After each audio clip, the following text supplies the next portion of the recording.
Yes, Your Honor. Call Jennifer McCabe to the stand. Jennifer McCabe! Bitch. This is the point where I get to ask the questions and you get to answer. All right, so let's ask a question and let's get an answer, okay? Okay, whenever you're ready, Mr. Jackson. Jen. Yes. No, I don't know. I'm an honest and truthful person. Yes or no? Yes. No, I don't know. I'm an honest and truthful person. Let's try this again. Jen.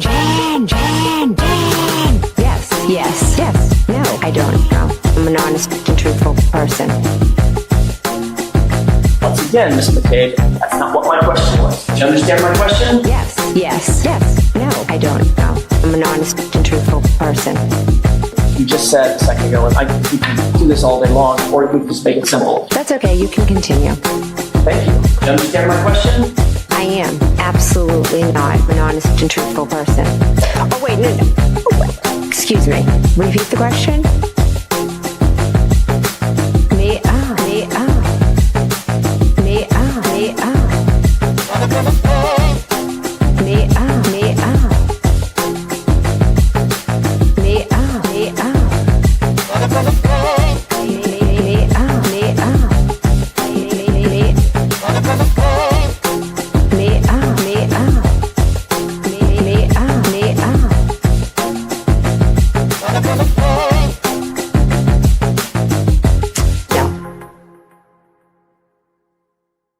My name's Aidan Kearney. Known online as Turtleboy and is a senior editor for TBDailyNews.com. They call me 𝗪𝗏𝗺𝗺𝗺. This is my preferred pronoun. Daddy. What's up, Daddy? Journalism Jesus. 𝗃𝗏𝗺𝗺𝗺 Kearney. The one and only Turtleboy. Turtleboy. What's up, Slick? The doctor is here. This guy's a bad motherfucker. That's quite the intro. I've broken a lot of major stories. I've been doing it for about 11 years. I used to be a high school teacher.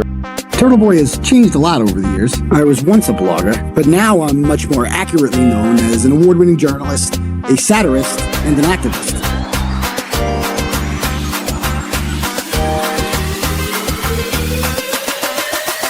Boom! They're screaming your name here. You're the crowd daddy.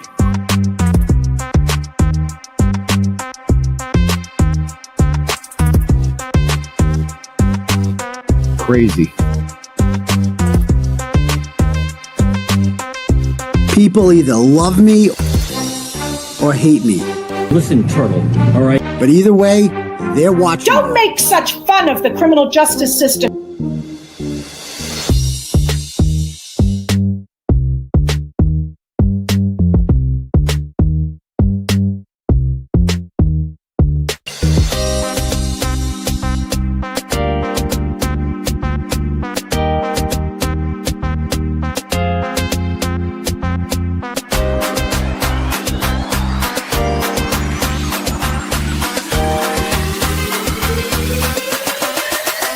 Stop it.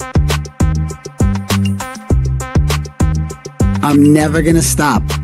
This fight's just getting started.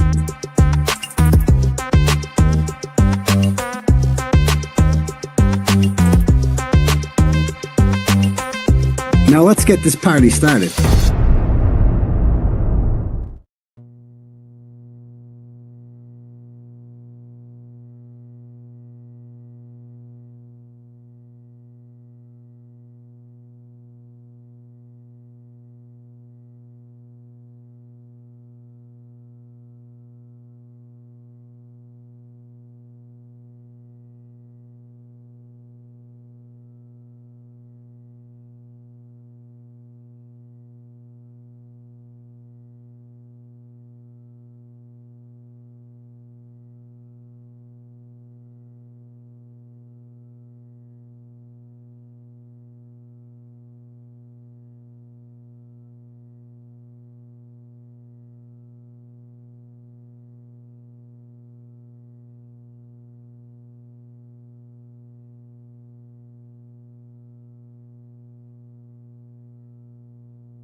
this one? Can you guys hear me on this one? Is that like echoey? Because it's using the camera mic.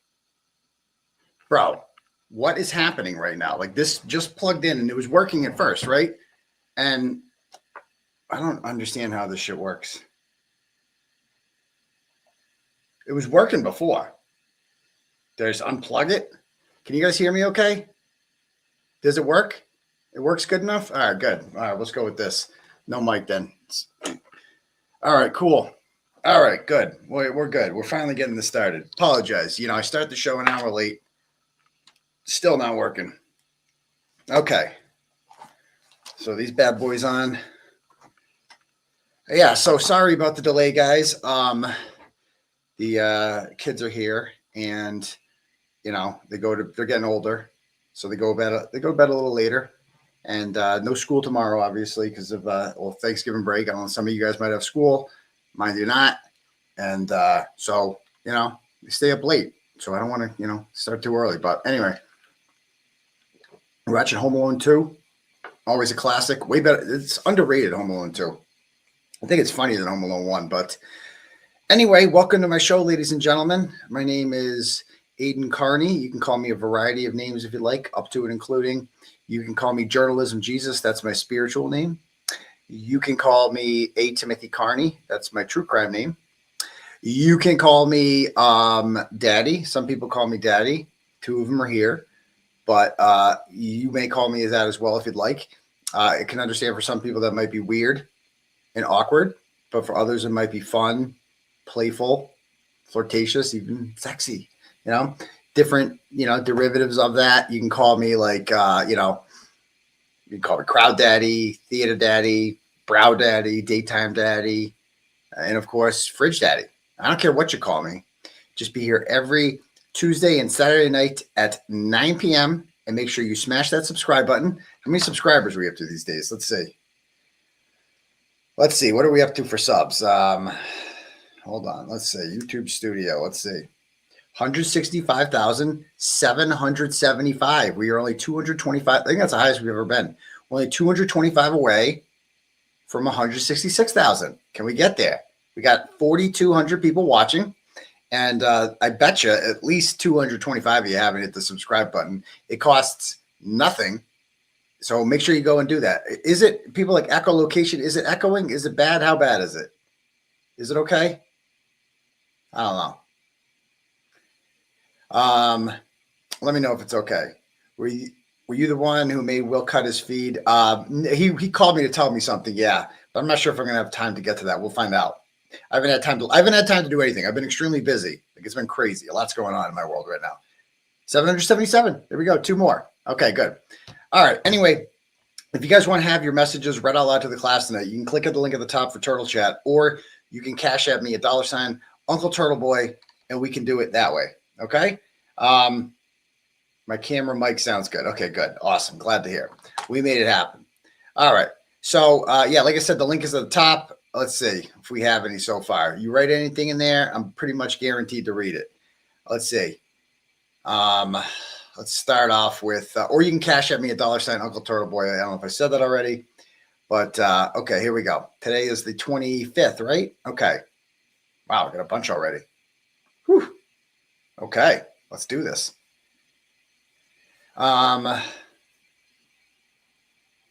Okay, Morrissey for federal prison sends $45 and says, I'm just here donating my hourly salary. Sorry, I'm not a lawyer that I cannot be there on the 5th. Journalism is not a crime. It's okay. $45 an hour isn't bad. And I appreciate that, man. That's an hour's worth of your work. I'm worth that. I appreciate that.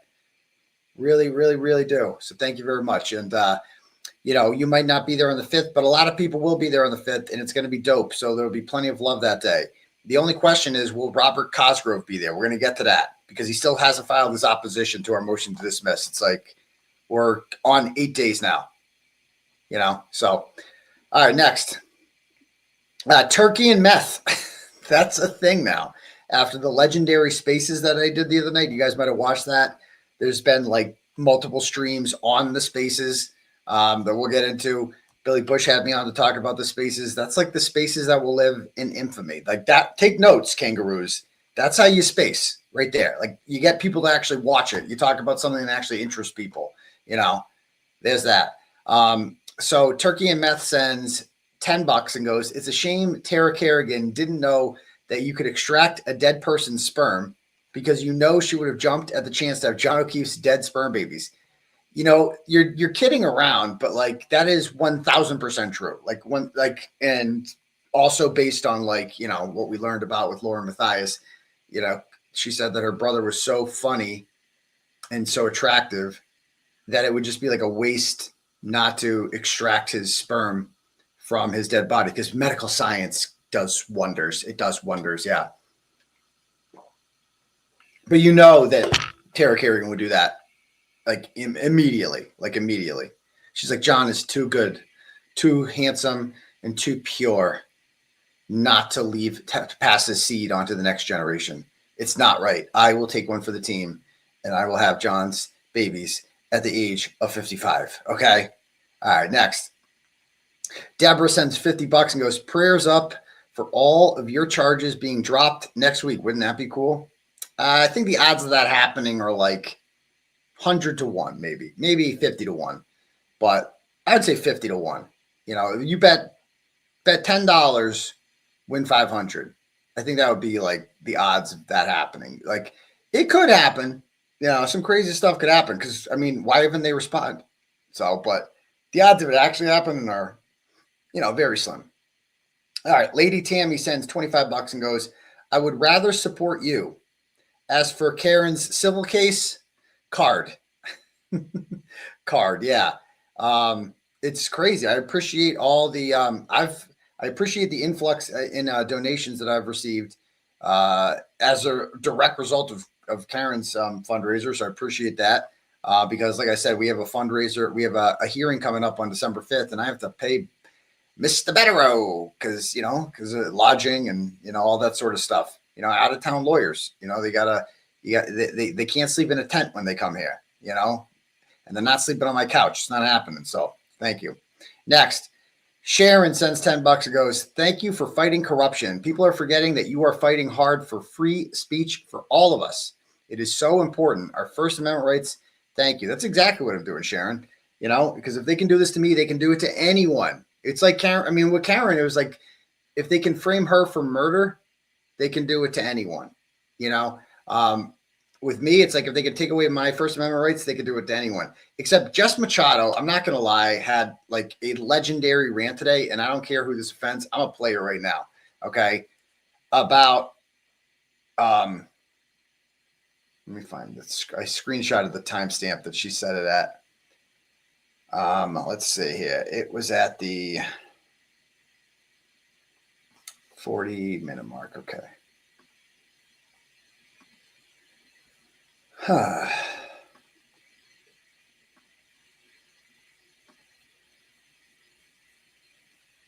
Jess is on a roll lately these days. I've noticed she is taking. She's ran out of fucks to give. All right, let me see if. All right, is this it? Hard worker. All right, probably right around. Is this it? It's the Aidan story because I'm going to tell you something. I know a lot of you. Let's have this conversation, and then we're going to go. Okay, this is a very important thing to say. Many of you have said, and we talked about this yesterday,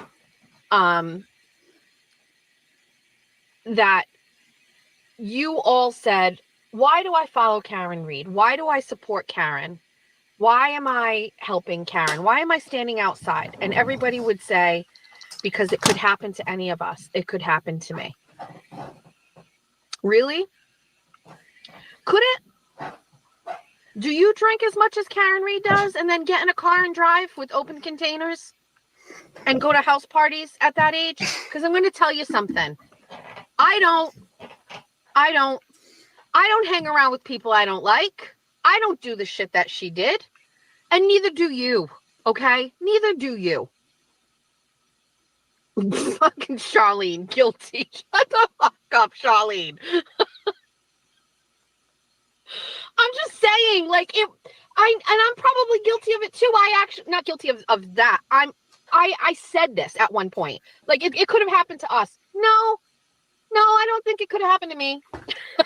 I don't think so. You know why? Because if Jeff goes into a house and he doesn't come out, this bitch is getting out of my car and walking in and being like, let's fucking go home. Or I'm sucking it up and I'm going in. I'm not a petulant bitch and fucking driving away and leaving him there. I could never. So could it ever really happen to me? Could this? Okay. I don't know what else to tell you, but we're not being honest with ourselves. You know what could happen to Jess Machado? Jess Machado exposing corrupt politicians and cops and go to jail. So like, that was a interesting rant she had there, but like, you know, what'd she say that was wrong? You know what I mean? Like, it is a unique situation when you think about it. Like, because we've always said that. Like, I've said that many times before. Any one of us could be Karen Reed, but it's like, could we?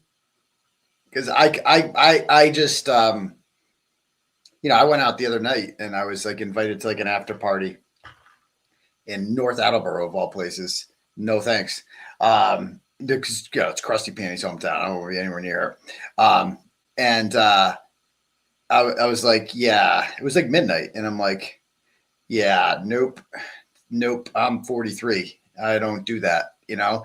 And I'm like, I'm just going home and you know, hanging out.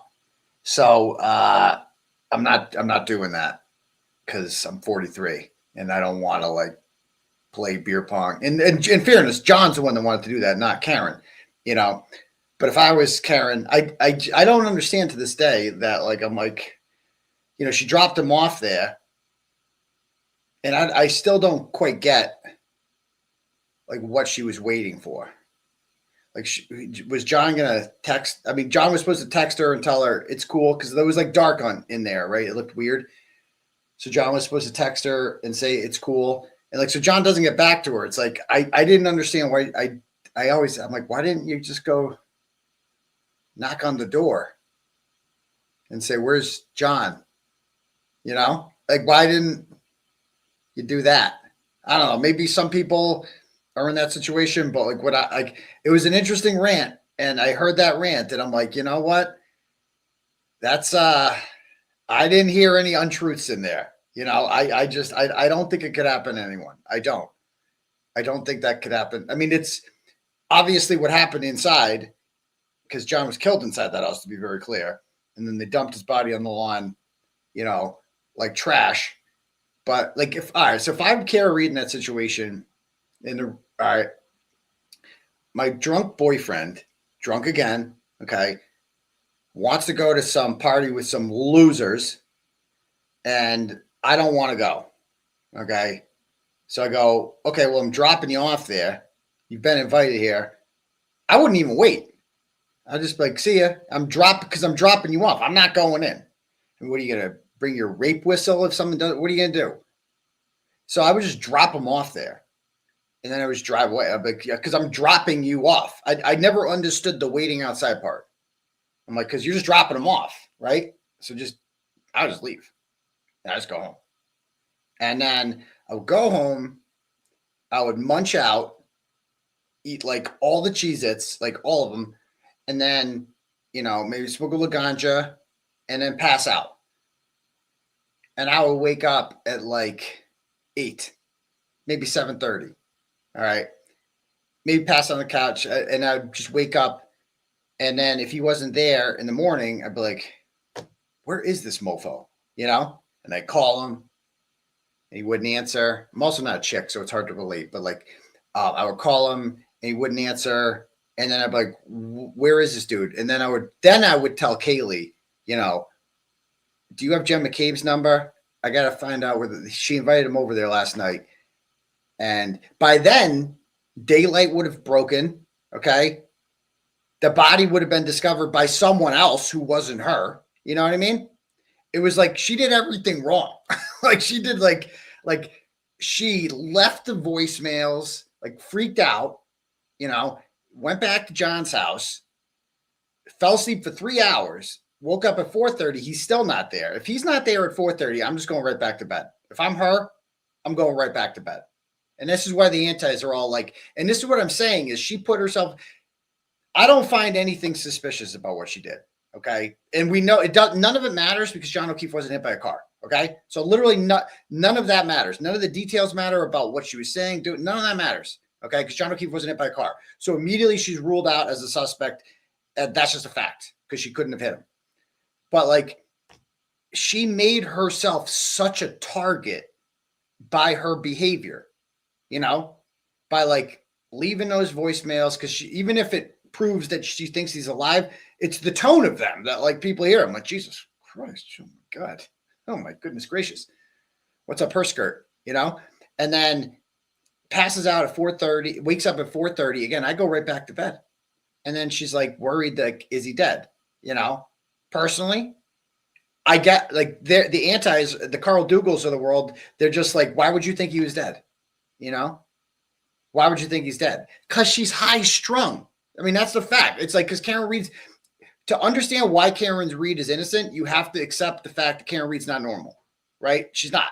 I mean, she is a unique person who got herself into this position because she is not likable and it makes bad life decisions, you know? And those were unfortunate life decisions that she didn't intentionally, like, she didn't know she was setting herself up to be framed, but she was, you know?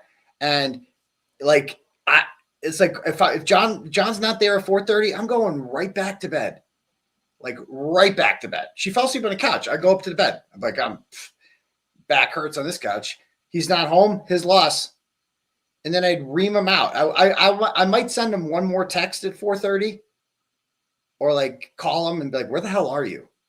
That's when I might leave the you're a fucking asshole text message. Not at 1:30, because at 1:30 it's like, bro, he's been gone for 30 minutes. Chill, you know.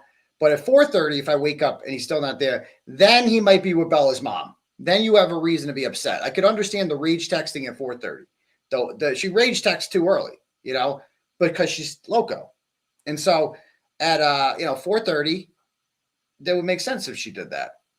So then, you know, and then again, like goes to the scene, sees John's body in the lawn. That's traumatic. And she acted appropriately in my opinion, like the freaking out and stuff when Carrie Roberts was being a bitch and being like, "Oh, she's so crazy." Oh, shut up, Carrie. Get over yourself. So are you, Lardo. Who's going to play you in the movie, Carrie? I don't know. Rosie O'Donnell. I mean, Jesus Christ. Anyway, so like she gets there, she sees him there. She tries to save his life. She does everything right. Everything about her reaction at the scene was normal, in my opinion. All of that was normal. But like the behavior before that was not. And that's what got her into trouble. And then she goes to the hospital. I think that's perfectly normal to be sectioned like that, right? Because she's saying she's suicidal. I think that's a normal thing to say in a situation like that, right? But the problem, and I've said this for a long time, before I start crapping on her, right, is that she goes to back to the house in Meadows, and Peggy O'Keefe says one stupid thing to her about, "He looks like he got hit by a car."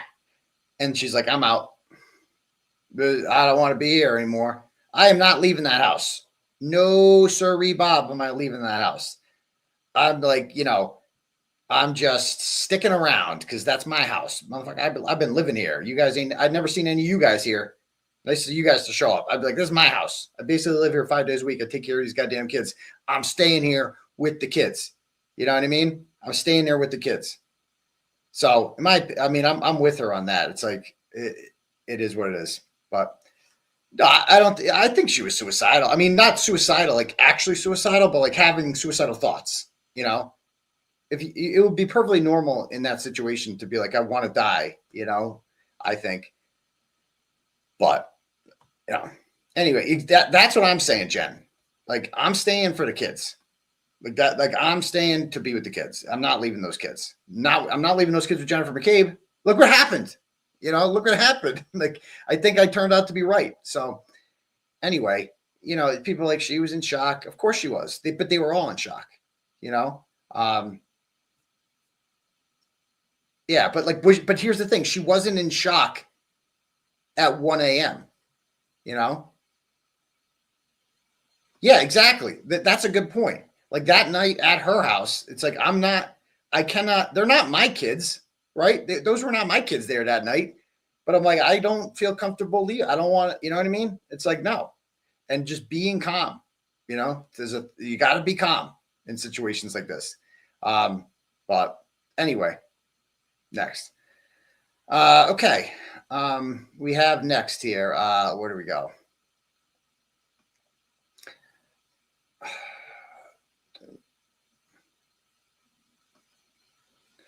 Lisa sends $5 and goes, seeing as everyone is happy to spill the tea this week, in the days and weeks after the trial, it seemed like Karen and Alan also distanced themselves publicly from David and Bob, as well as from you. Is that what happened? In the same way they were noticeably absent from your show, Alan was always noticeably absent from David and Bob's many legal team interviews. Oh, for sure. I mean, I've talked about that before. I haven't told the why. I know why. But yeah, to my knowledge, I don't think they've spoken since the trial. I don't think they have. Like, you know, I might save that one for the book. I might save that. I got to save something for the book, guys, you know, got to save something for the book. And people are like, oh, she was in shock. She was distraught. Totally get it. But she wasn't in shock or distraught at 1 a.m. And she wasn't in shock or distraught at 4:30 a.m. That's my whole point. Is like what she did at 1 o'clock and at 4:30. That's what the antis always point to. They always point to that. And that my whole point is Jess Machados was saying before that the common refrain is that this could be any of us, and that she disagrees with that. And I agree with her, right? That I don't think it could be. I think it would take a unique person to find themselves in Karen Reed's situation, you know? So, I mean, Claire says she figured the 14-year-old was mature enough to wake up and fill in. She doesn't have the maternal instincts to think of her emotional well-being at the time. I mean, that's, you had to wake up the 14-year-old because she had Jen McCabe's cell phone number, you know? And of course, this is hearsay. Like what Kaylee said at the trial is hearsay. Like when it doesn't, I'm not calling the girl a liar, but I'm saying that like, this is a girl who's been, you know, shaped by Jennifer McCabe for the last 3 years, you know? And remember, these are people who sat down and worked out a timeline, and like Jennifer McCabe is a master manipulator. So the things that Kaylee testified to might not be lies, right? But she might believe them because Jennifer McCabe might have told her, like in her mind, like you believe it, you know? And according to her, that Karen was saying he got hit by a plow. I don't believe Karen Reed. I mean, if she said that, you know, that would be, it is weird. I mean, the fact that she was so worried that he would, like, I believe that Karen Reed really was worried that John might be dead at 4:30, right? Because she's neurotic, you know, because she's kind of crazy. Like, I think most of the other people, they're not like, they're douchebags, but they're not like crazy. Carl Dougal's not crazy. He's an idiot and a moron and a douchebag, but he's not crazy. And so it's hard for Carl to understand why a crazy person acts the way that they are. Okay. And like, I think that like, that's what's so hard. And Paul O'Keefe, like he's scumbag, awkward, cringe, sus, all the bad things. Right. But he's not crazy. And so it's like, he sees, like, he can't relate to her behavior. And that's the bottom line, you know? And it's like, it was a big problem because John's family was all on the other side. The Commonwealth never could have gotten away with what they got away with if the family of John O'Keefe didn't side with them. I mean, that was a big problem. So anyway. All right. Because like I wake up 4:30, my boyfriend's not there. I'm not thinking he's dead. Karen Reed is, because she's neurotic. There you go. Next, Gay Jeff's Coke dealer sends $10 and goes, "Holy shit! Thank you so much for the epic entertainment Sunday night. I've never gotten so much pleasure listening to someone cry in my life." Oh, that lady, Earl Grey. That I've listened to that a few times since. Tell her, like, snap out of it. Like, enough. This is not, you're a grown-up, lady. You know, you're a grown-up. What are you doing? This is embarrassing. I don't even know who you are. But that just shows you the kind of nut job. I'm happy those people came on because it shows you the kind of nut jobs, you know, that you know, have to, how dumb you have to be to believe that Karen Reed killed John O'Keefe. Like, you have to be that level crazy. And it's like, lady, you don't know any. And this is the problem with true crime. Is like so many people get so invested in it. Like, oh my God, they're like so mad at the killer. You know, oh my God, my heart breaks for these people. I'm so sad. Are you? Because you shouldn't be. You shouldn't be. You know, if you cried over, you know, Shanann Watts or Laci Peterson or any of these people that were murdered or whatever, you got issues because you didn't know them. And you shouldn't be crying over people you don't know. That's not normal. Okay? That should not affect you. Like me being mean to Paul O'Keefe should not make you cry. Ever. Ever. So like, and it was like, it sounded like real tears. You know, it sounded like real tears because these people are all emotionally unbalanced. Just listen to them. So many cats. Okay. Yeah, she goes, between that and the queen of ratchet madness herself making an appearance, showing us exactly why she won, I don't think we could have asked for much more. They can't even write fiction this good. Free Turtleboy. Yeah, I mean, yeah, the last part about that, you know, I saw Lindsay in the thing, and I'm like, this is a bold move. But I didn't turn anyone down all night. No one. Anyone who wanted to come on could come on. I mean, there's people that came on and were like, I let that one girl go on and be like, you're going to jail. I just let her keep talking. Because it's like, and my thing is like, I knew she wanted to talk about James Jackson because I know how she operates. Okay. And somebody talks shit about her, she's going to want to like yell at them. And that's exactly what did. James Jackson said something about her, and then she wanted to come on. As soon as I saw her in the chat, I'm like, oh, she with her hand raised. I'm like, oh, she wants to go at it with James Jackson, you know? So anyway, it's like, and that's why I'm like, I didn't want to talk to her. Okay. I'm not ready for that. You know, we're not like, this is a professional relationship. Okay. She is helping out.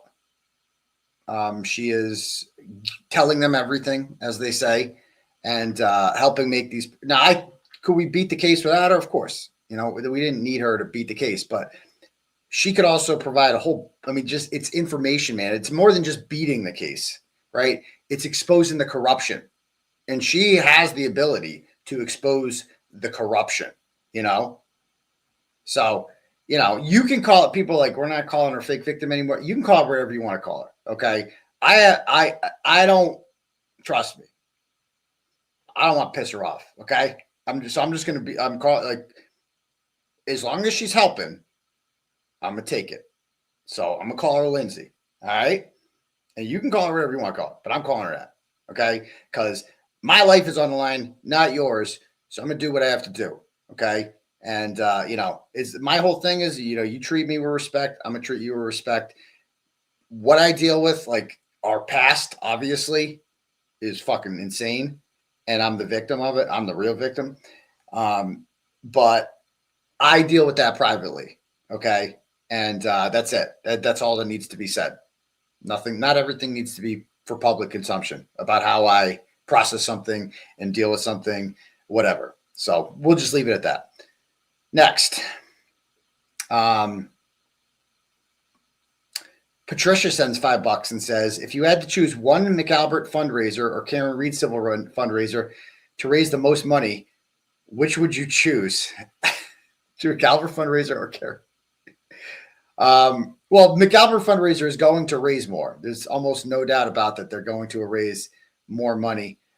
Exactly. 𝗏𝗏𝗺 could deal with her. She could be 𝗏𝗏𝗺's problem. Okay. Can't be Bradle's problem because she filed a bar complaint on him. So that's out of the question. So she's 𝗏𝗏𝗺's. 𝗏𝗏𝗺 can handle that. Anyway. Yeah. The McAlberts are going to raise more. But, you know, obviously I wouldn't give a penny of those chumps. I would still choose the Karen Reed Legal Defense Fund if I had to choose between those two. I would pick Turtleboy and then 𝗫𝗄𝗄 𝗧𝘂𝗏. Those would be my orders. So, you know, okay, next. I think just people are so used to me having like a public facing private life that like some people expect me to like explain myself. Like, did you forgive her? You know, this, that. You don't need to know any of the details like that. Everything's settled. Okay. How I settled it. And everything is, all you need to know is the end product. And the end product is going to be information, period. End of story. That's all that matters. Okay. Next. Okay. Daddy's favorite rider sends $10 and goes, Daddy, how many times do you think Karen snuck into, I don't like this, into AJ's hotel room for a little late night stretching under the covers? You know, I'm not going there. Okay. That's lowbrow. I'm not going there at all. Just no interest. I never had, I don't like gossiping. I don't think it's appropriate. I stick with what I know and how people treat me. And so my criticisms of Karen Reed will be strictly based on my personal dealings with her and stuff like that. Okay. I don't care. I'm not a fan of that, you know. So we're not doing that. I'm not going there, but thank you for the $10. Next, Steph sends $15 and goes, happy name day to Uncle 𝗬𝗟𝗍, who celebrates tomorrow. He loves the turtle and also big butts. Oof, two great things. Not like big fat one, like firm ones, like a nice one. I'm always been an ass guy. Always. Everybody knows that about me.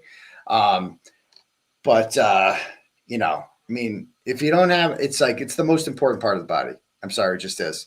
Just a fact. So anyway, yeah, and I was at Planet Fitness today, judgment free.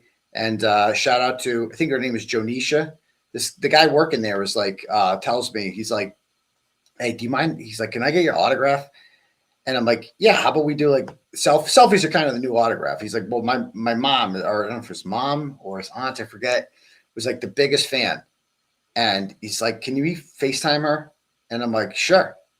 And so he FaceTimes 𝗺𝗍𝗃, and it was like Christmas. You know, it was the coolest thing. And we did a little selfie together on the FaceTime. So shout out to 𝗺𝗍𝗃. And I forgot your son or nephew's name. Totally blanked on him, but cool guy too. And nice to meet you there. Next, Mr. Dickhead sends $10 and goes, JFK looks and sounds like Rosie O'Donnell on meth. Keep outing these hacks.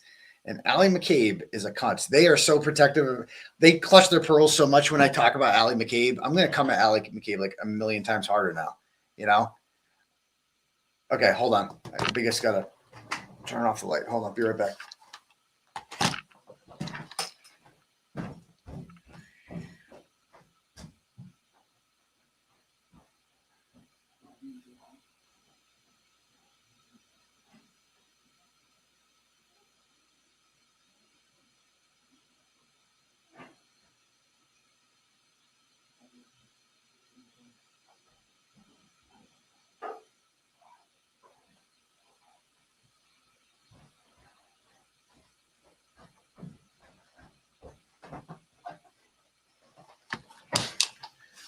All right, we're good. She said to me earlier, she goes, she doesn't really like when I do the shows when I'm here, but it's Tuesday night. I have to do it. Can't do it tomorrow night. And it's because it's work. This is my job. And it's like, she's like, you know, I don't like when you do it. That's why I did it 10. She's like, it's too loud and you say bad words. And I'm like, oh, crap. So I don't think I've said the F word once. I've been pretty cognizant of that, I feel like. But anyway. Next, Brittany sends $10 and goes, hi, Turtleboy. I cannot believe that Cosgrove emailed Ted Daniel about his alleged investigation. I was actually concerned that something happened to him, but it turns out that he was just blowing everyone off the whole time. Also, hold on. Yeah. But also, let's see. Where did I miss this? I was actually concerned something happened to him. Just blowing off everyone the whole time. Also, if you could talk about it, have you acquired more information about Cape Peter or the McAlberts? Happy Thanksgiving. Not yet. We're getting there. It's a process. There are negotiations going on. We'll be good. Okay. But thank you. And yeah, appreciate that. Yeah, I couldn't believe it when I saw, you guys see this on Twitter today? I posted it. I'll show you again.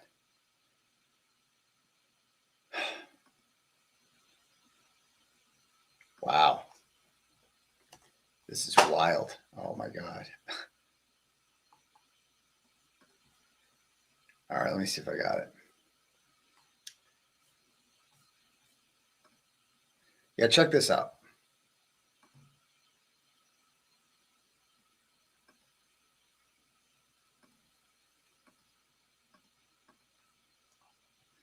All right. For the first time, Special Prosecutor Robert Cosgrove responded directly to 25 Investigates by email, stating that any suggestion that his ongoing investigation of Reed is an act of retribution is unfounded public relations spin. Bro, your entire case is public relations spin. During the Reed trial, before any verdict, I filed a memorandum in another case in which I explicitly advised the court that I considered the conspiracy investigation to remain open. For how long? First of all, for how long? How long do they get to just be like, oh, it's an open case, you don't get your phones back? How long? I mean, it's over. There's nothing, like, what are they doing? You guys lost, bro. You guys took a massive L, and it doesn't seem to mean that much to you. You ain't going to get her. You certainly ain't going to get me. All right. And yeah. Anyway, like, but the bigger picture here, of course, is he's ignoring my attorneys. We're like, dude, do you have that opposition to the motion to dismiss? It was due over a month ago. You got a 3-week extension. Now it's like 8 days or late or 9 days late. And you're not even telling us like what is going on. So we have no clue what is going on at all. Brian Walsh got his phones back in 1 day. 1 day. And he chopped up his wife. Right? So, yeah, there's that. All right, next. Diane Wallenstein sends $25 and goes, always supporting you from the sidelines and hoping to be there next week. Keep being your amazing self. Thank you so much, Diane. Sheila sends $25 and goes, if it wasn't for your reporting, the world would not know the depth of the cover-up. McAlbert treachery and 𝗃 McCabe would have come off as a misunderstood normal mom who lied to another agency, period. You reported what they all tried to hide. Yeah, I did. You know, somebody had to report the truth. I mean, so I appreciate that. Next, Bob Brown sends $25 and goes, Karen didn't kill John. Higgins is the likely primary murderer, but Karen lost Beam by never discussing the Higgins flirting in texts, I assume like with me. And with multiple interviews, she never explained. And I don't think she disclosed this up front to her most important influencer and advocate, you Turtleboy, exactly. The first time I learned about this was Higgins in trial 1. Karen, maybe a little guilt or at least shame. Cold-hearted, R.I.P. John O'Keefe. Yeah, I mean, it's just dishonest, you know? Like it's like, whoa, you know? I understood. We explained, you know, we explained it all away because we were in the business of constantly defending Karen Reed. And again, I don't know if it was guilt or shame or either one, but no matter what, it's deceptive. It was not telling me, like, you can't be like, I fed you this story. Bro, you didn't feed me the most important part of the story. And not only that, I got tipped off by it in like July. Like people were telling me that like, oh, there's Higgins text messages. I think Plevin was talking about it. And so I'm like, you know, I contacted Karen about it. And I'm like, what's up with these Higgins text messages? And she's just like, it's nothing. Oh yeah, he just handed his phone over. And it's like, and I didn't even really talk about Higgins much. And that's where Jill Daniels was like, what about Higgins? Because they knew shit I didn't know, you know?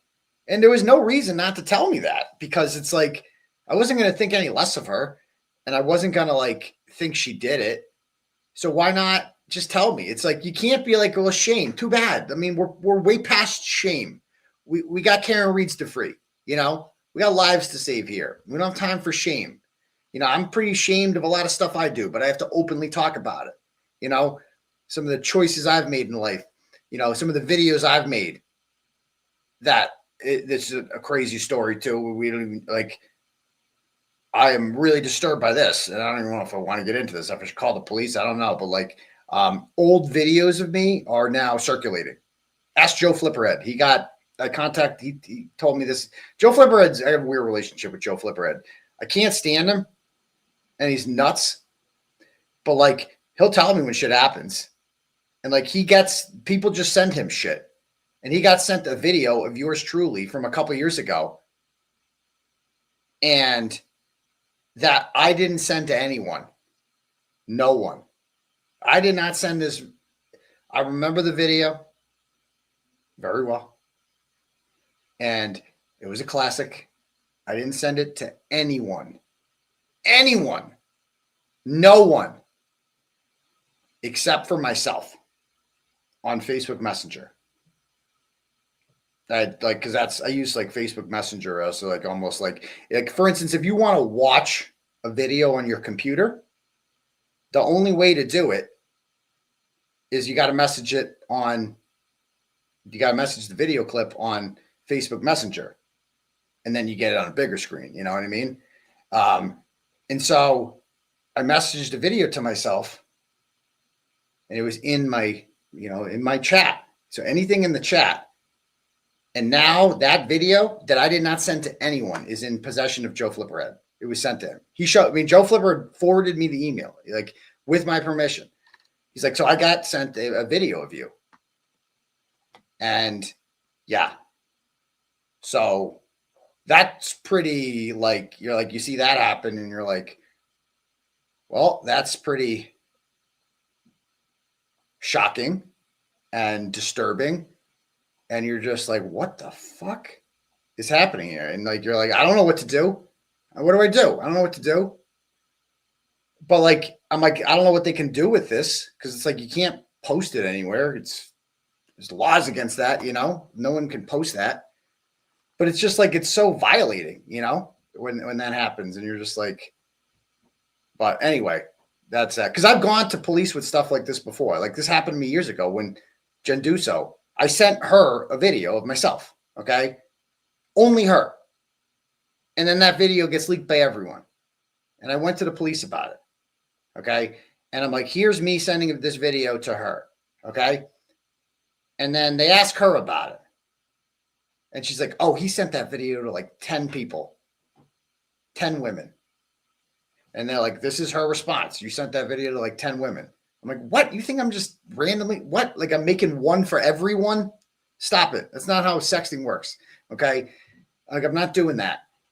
But how do I prove that I didn't send it to anyone else? How do you do that?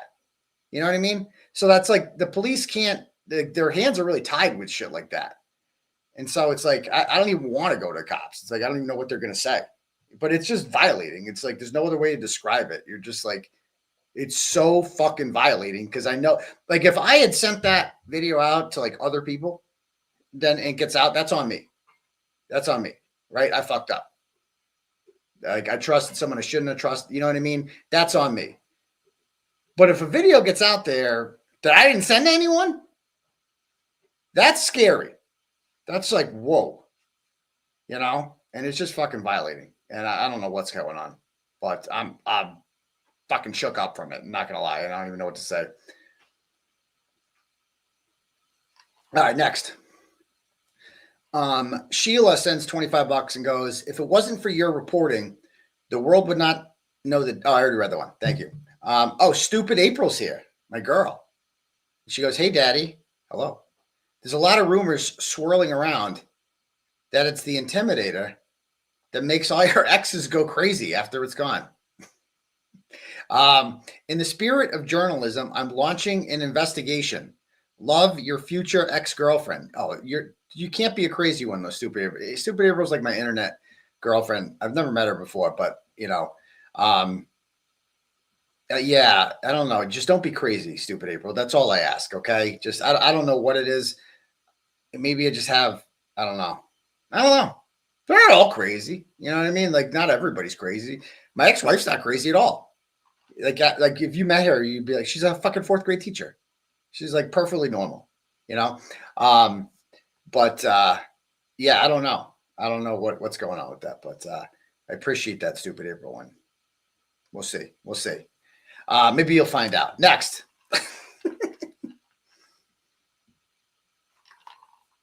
All right, more here. Let's see.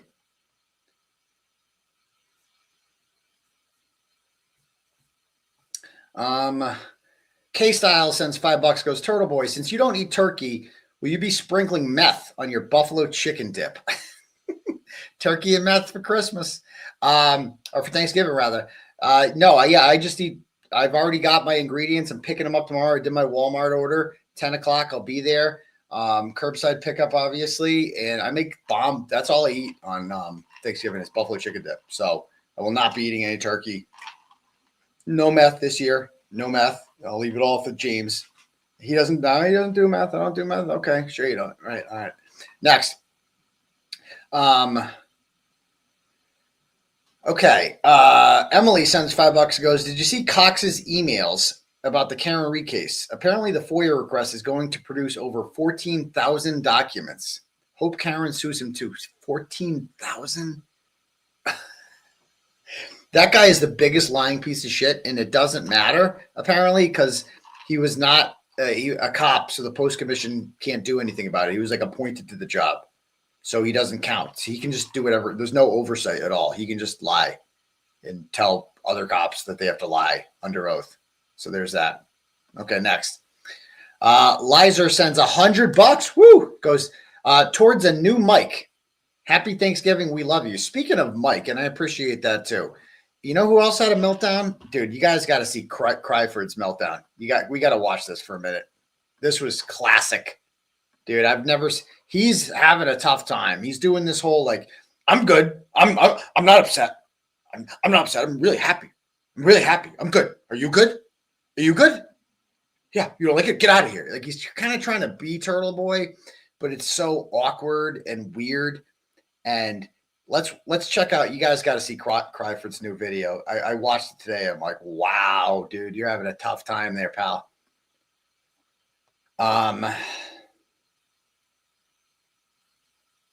Was this it? Yeah. No, for playing our video today. It's funny. It's funny as hell. I'm just coming up live because I want to play. First of all, I want to thank Peter from 𝗺𝗰𝗲𝗇𝗃. He just played some of our video from the last Karen Reed hearing where a bunch of people were crying because I posted that video. More crying. A lot of criers out there. Yeah, on your side. I can't figure out half the time if the McAlberts are free Karen Reed people now. It's like a lot of these people, the free Karen Reed are like McAlberts now. Some of them, not all of you, because I'm free Karen Reed. But some of you I consider free Karen Reed. Some of you are acting like McAlberts, I got to say. Because I want to thank 𝗺𝗰𝗲𝗇𝗃, for playing our video today from that hearing that people cried about, that we broadcast it. It's great to see another lawyer playing that. Thank you so much for 𝗺𝗰𝗲𝗇𝗃 for giving us a shout out on it too.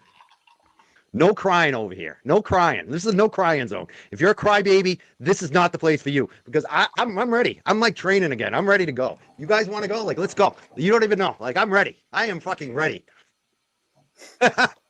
Fucking people. Seriously, you don't even fucking know. Look at this guy. Like, I'm fucking ready. First of all, we okay. So first of all, he's trying to be Turtleboy. It's just not him. It's never been his thing. He like doesn't know how to handle pressure. And he like starts getting like he's trying to like bring out his inner Turtleboy where he's just like, you know how I go on my rants and I'm like, fuck everybody, you know, kind of thing. He's trying to channel that. It's just so forced and not natural with this guy. It's bizarre. It gets crazier. Watch this. Posted it. It's up on the stream right now. It's pinned in the chat. Karen Reed has a defense fund. It's her new, I don't call it a defense fund. Karen Reed civil lawsuit fund. Okay. And a lot of people are out there crying about this because people dared to post Karen Reed's defense fund, or what do we call it? Civil. Let me make sure I write this down. So fired up.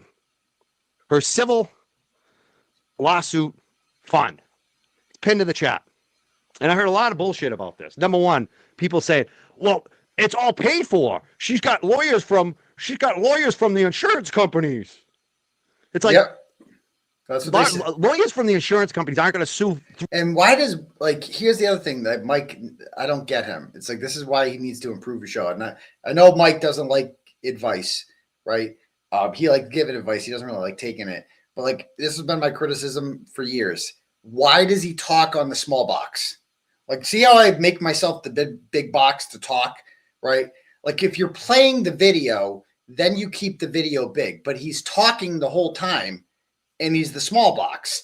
And we're just looking at Bill and Janet Reed. Well, he's doing all the talking. Like we hear him, he's not shutting up. He just keeps going and going and going.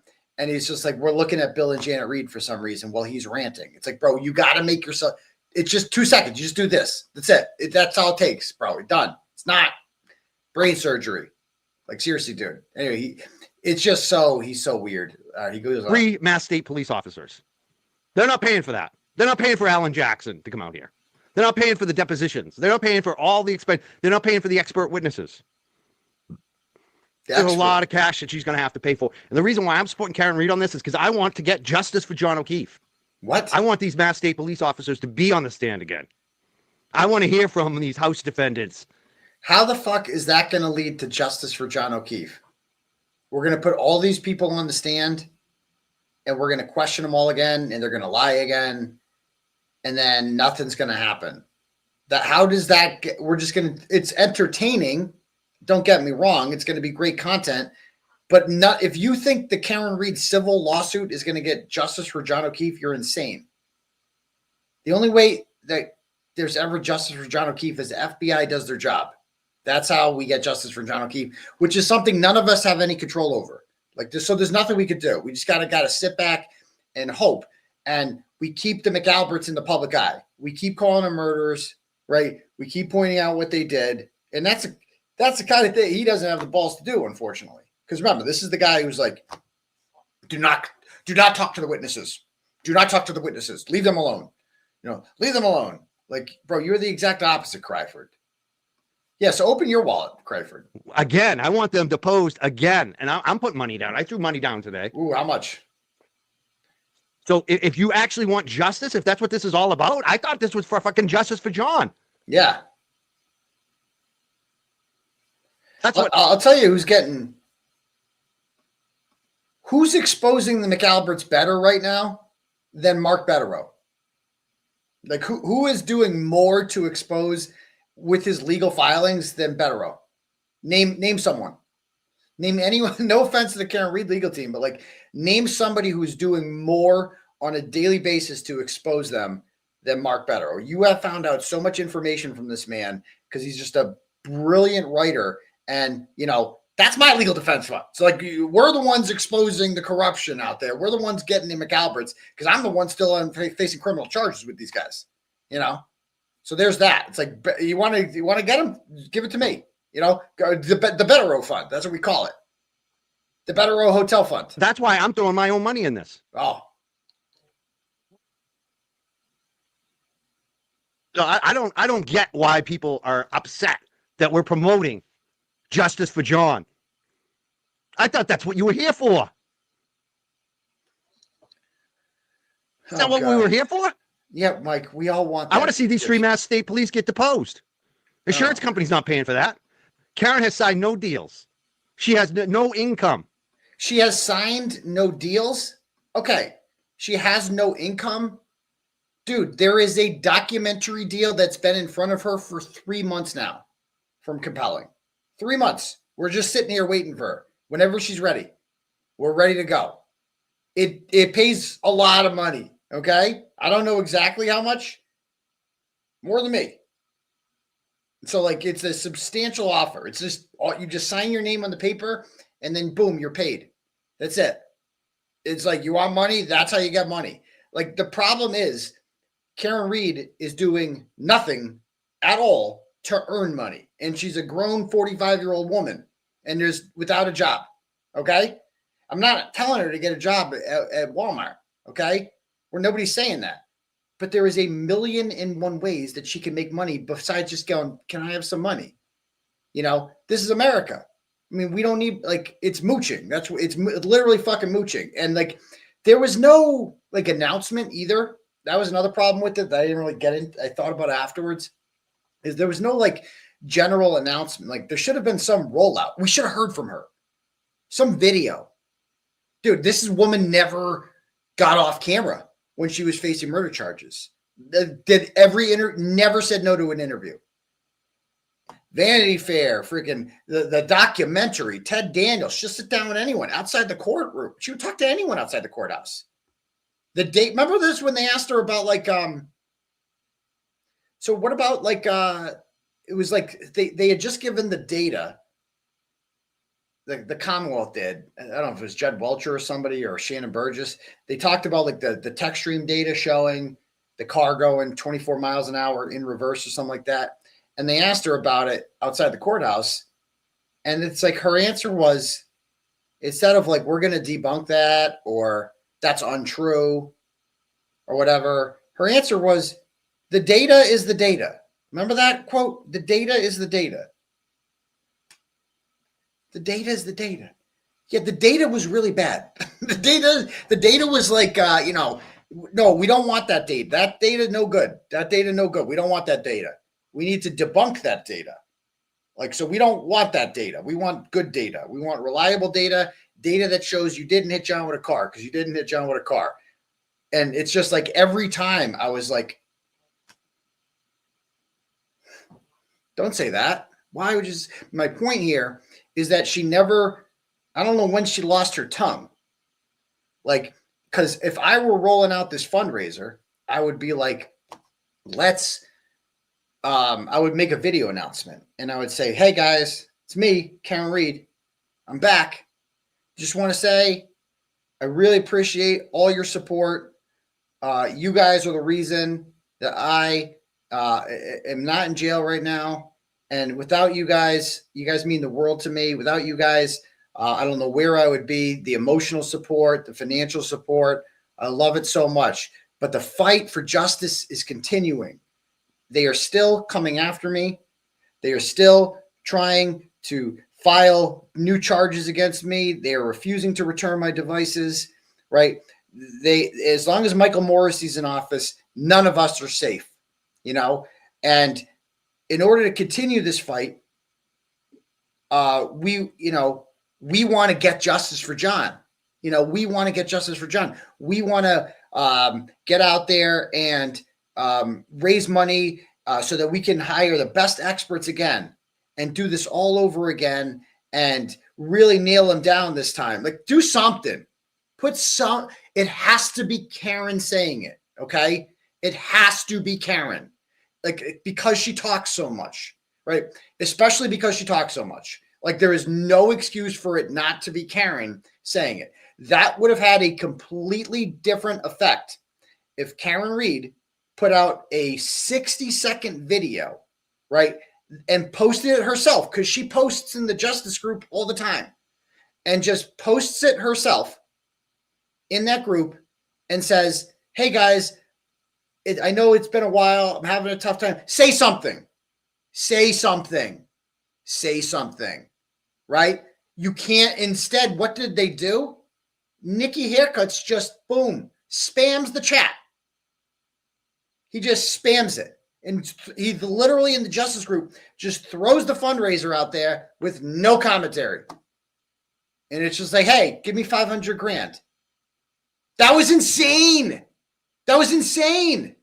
And it was like right after the McAlberts did it too. It's like, oh my God. And they've learned nothing. The Karen Reed intervention stream did not work out the way that I hoped. Okay. Because, they've not heeded my advice, my really good advice. And that's their choice. They don't have to. I don't care. It's not my life. But like, let's see here. Hold on. And, some people might say I shouldn't do this, but I'm like, I don't like lies. Okay. And so like somebody commented, and I'm going to bring this tweet up right now. I don't give a shit what people say. So Nick Rocco tweets out. So somebody tweets out, 𝗀𝗄𝗃𝗀𝗃. Okay, cool. Shh. She goes by shh. She shares a tweet raising money for Karen. Okay. And it says, just a reminder that Karen had big money offers from major networks for a first interview and chose 𝗬𝗃𝗃𝗀𝗃 for free. But now she wants more of your money. Donate wisely. Okay. And then 𝗧𝗍𝗃𝗀𝗃𝗀𝗃 chimes in. Okay. And this is what he says. Okay. So he goes, no, she didn't. People wanted interviews with her. I think he meant like People magazine. I'm assuming he's saying people wanted interviews with her. I don't know if it's People or People magazine, but none of the major networks offered money. And this is, and now Nick is not saying that unless Karen's telling him that, because how the fuck would he know that? And I'm like, you know what? I see this. And as a reporter, I have to correct lies. I have to. When I see something that I know is untrue, now you're putting me in a position where I have to defend myself, where I have to like be like, no, actually fact check. That's untrue, because this is untrue. And I have the receipts for it. And I go, why lie? I go, I offered her $250,000, probably more, if we did multiple shows, live shows and interviews, after being offered by Ernie Bukk. But she said she had an exclusive offer from People magazine that paid more. The lies are getting old. And a lot of people, you know, have suggested like, oh, you're posting screenshots. We're doing this now. Yeah, they're called receipts. That's what these are called. Cause like, you know, I'm not putting up with it. I'm not putting up with the lies anymore. These people have lied on my name for too long. And I got receipts for everything, because that's what I do. I'm the receipt guy.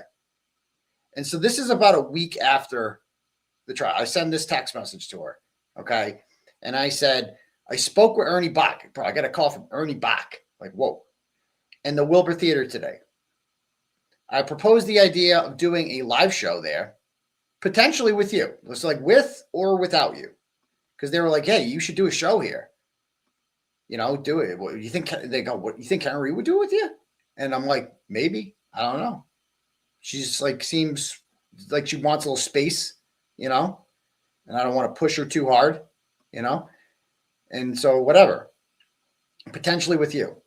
They were both ecstatic about the idea. The Wilbur is sending over a proposal, basically $100 tickets with $200 VIP access. So that's like, you know, that's what we sold.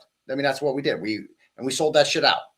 I sold that, like that was the price they were talking about with Karen Reed, $100 and then $250. And it was the price without Karen Reed too, and it still sold out. So go fuck yourselves, right? They wanted to do multiple shows. Like Ernie Bukk was like, I want to do multiple shows. The Wilbur Theater, they own the Bloom Riches. They own a theater in Medford too that seats like 1,900. He's like, I do it there. He's like, you guys could do like 10 shows. Like Kirk Manahan does 2 shows in one day when he does it. Like you guys could kill it. Like now's the time to go. It's strike while the iron's hot. And you know, I said they would like to do multiple shows. Ernie Bukk wants to do it at the Wayne Theater or the Box Center now, which seats $3,500. And I go, we could make $500,000 in one show. And that's no exaggeration. Like do the math there, people. If average ticket price $100 times 3,500 seats, plus the VIP seats, if you're selling a couple hundred of those, right?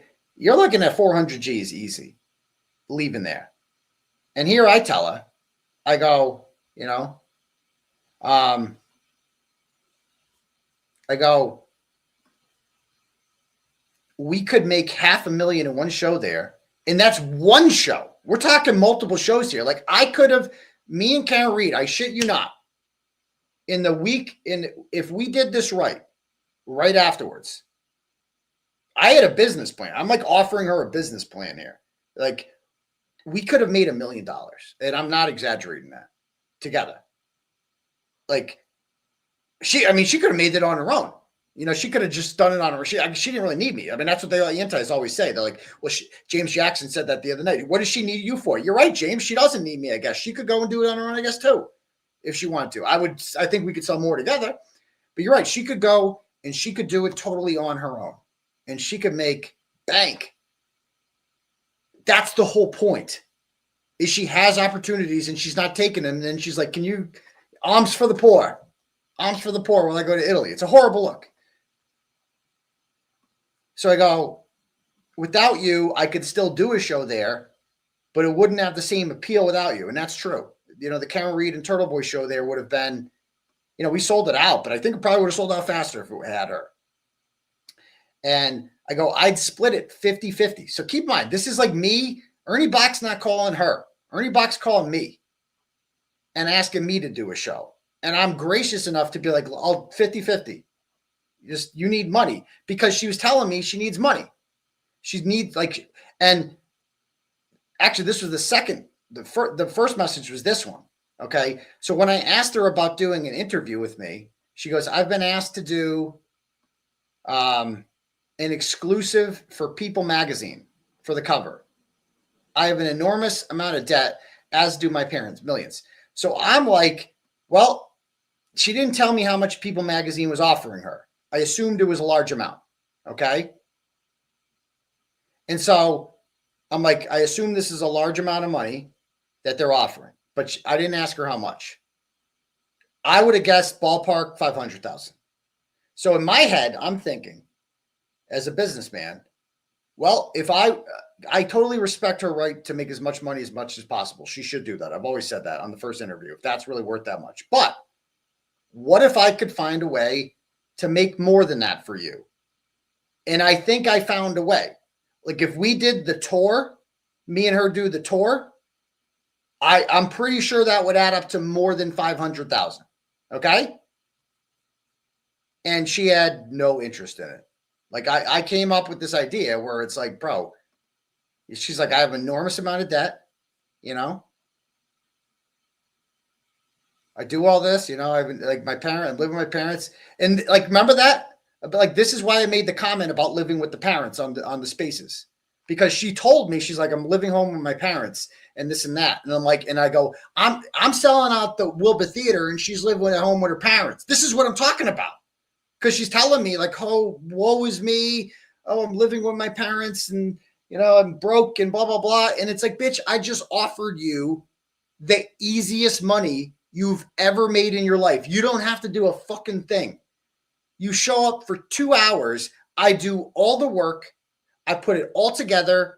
I'm the one making the phone calls. I'm the one that they contacted first to do this, right? You just show up for 2 hours. You sit in a chair and you do an interview with me.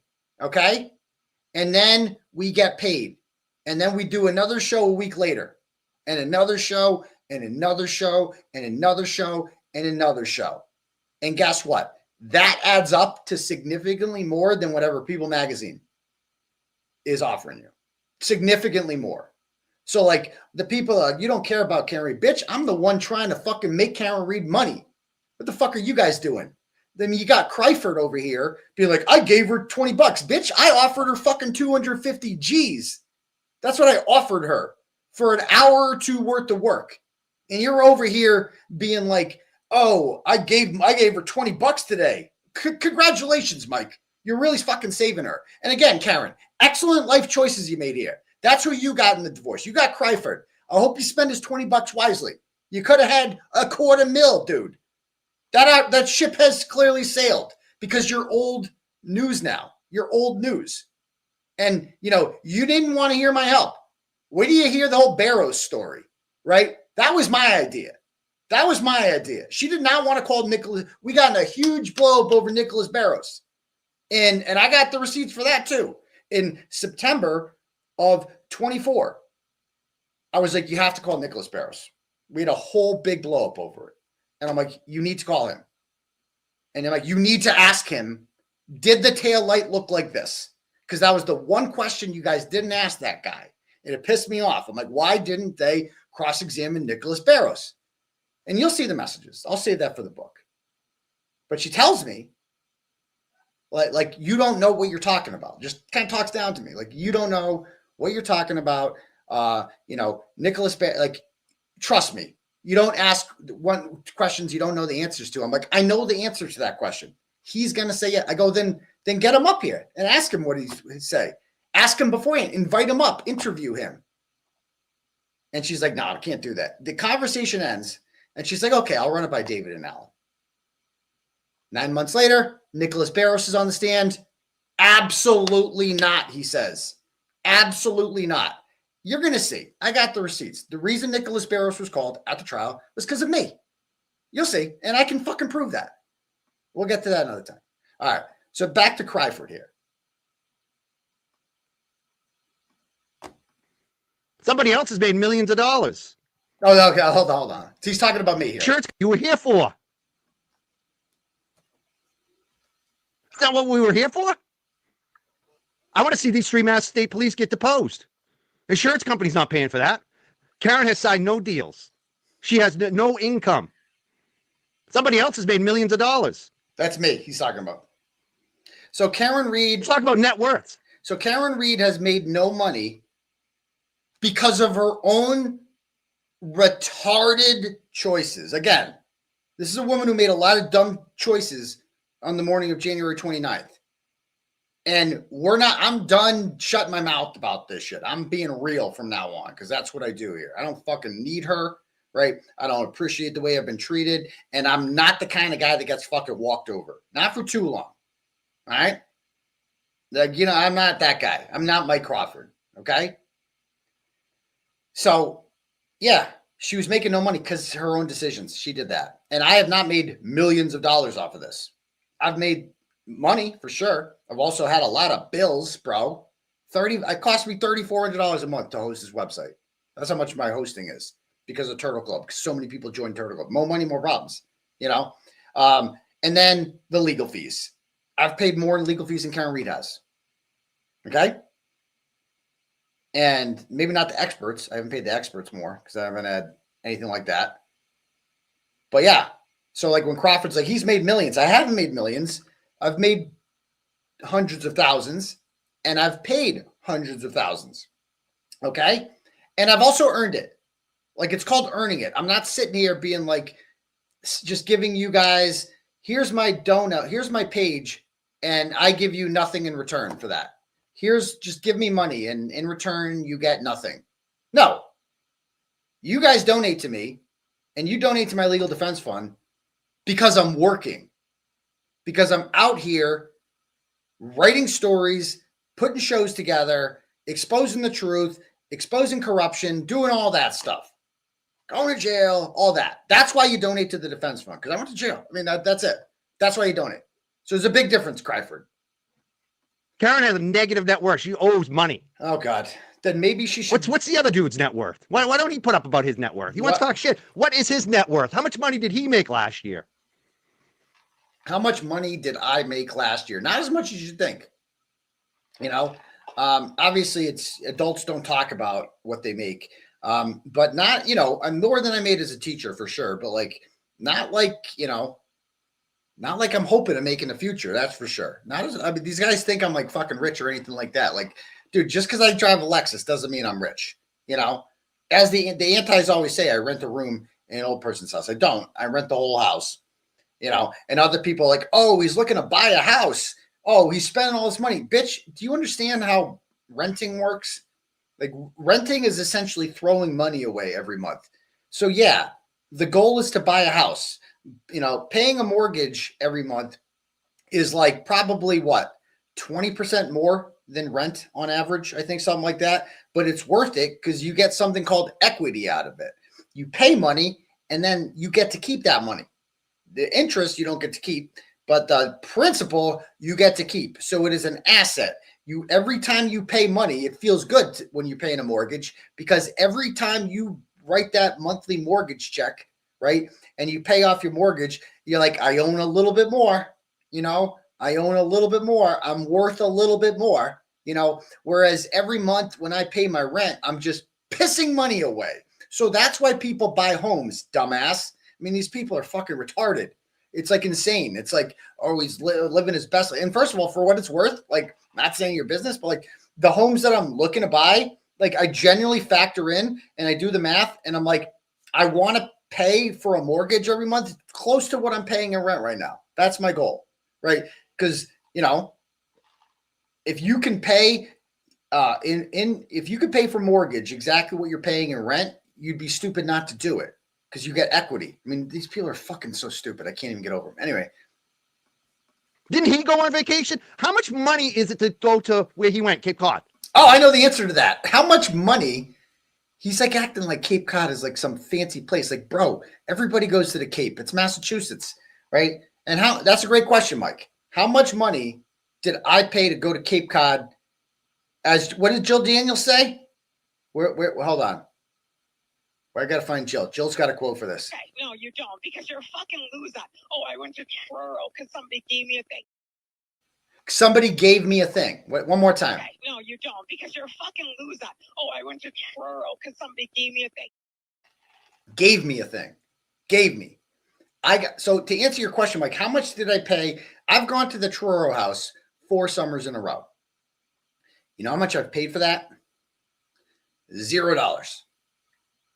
That's the perks of being Turtleboy, my dude. So the guy that owns the house, great guy. I wrote an article years ago, okay, exposing this guy who was like a child predator who had, preyed upon his children, okay? And he was so grateful after I wrote about it. And he's very wealthy, this guy. He does very well for himself. And as luck would have it, he decided that he was so appreciative of the work that I did exposing this predator who is a danger to his children that he's like, I own a house on the beach in Truro, and I'd like you to come and spend a week there with your family as a sign of my gratitude. And then I'd like you to do it next year, and then next year, and next year. And that's the difference between me and you, Mike. No one's ever going to offer you a house in Truro to stay for a week because you don't do anything. You don't provide a service. You're not valuable. Okay. That's the difference between me and you. You go on your show and you talk about walking dogs and, talking about cannabis and whatever, and then talk about what I'm talking about. Right. That's the difference, Mike. So that's why I go to Truro every summer, because it's free. I pay nothing for the house. It's a great value. Yeah. So yeah, we go to the Stop and Shop. It's a little pricier than Market Basket in Provincetown, but you got to splurge. Okay. You're on vacation, YOLO. And it's a cheap vacation too. You just go to the beach every day. It's right there. You just walk to the beach. It's great. We don't even go to the ocean side. We went to the ocean side once, paid for, I don't even like going because I'm cheap. I don't want to pay $20 to park. So we could just go on the Bayside right here. It's not many waves, but we can just go right here. I mean, this guy's so stupid. He doesn't understand it. It's like, Mike, if you have any questions, you can just ask me. I'm killing it. Not because I'm like grifting or anything like that, because when you do things that people like, they get you back. There's this other family in Mendon, Massachusetts, the Mehans. And I forget when I first wrote about them, but it was a complete accident. They were being attacked. They own a bunch of car dealerships down there, and they're very wealthy. And they were being attacked, I think, for something COVID related or BLM related. I don't remember, but they were being unfairly attacked. And so I wrote about, expose the people that were attacking them. And I didn't think it was just another story I was writing about. Next thing you know, boom, $5,000 in my bank account. They sent me $5,000. And then they ended up sending another $5,000 and another $5,000. I got $15,000. And by luck, because that's what you do. You just keep plugging away. See, you don't know how to hustle, Mike. I'm a hustler.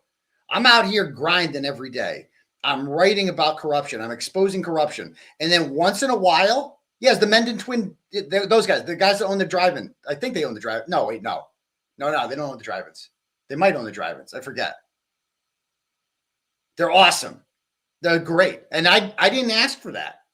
I didn't even know they were rich. But they appreciated Mike. They appreciate me. When you do something of value that people appreciate, they pay you. That's happened to me many times because I've written tens of thousands of stories over the years exposing scumbags. And that's why people like me, right? You should try it. And the audacity of, and this is what makes it so funny, is this motherfucker came on my show, and gave me advice on how to be successful in this line of work. Me. Look at him.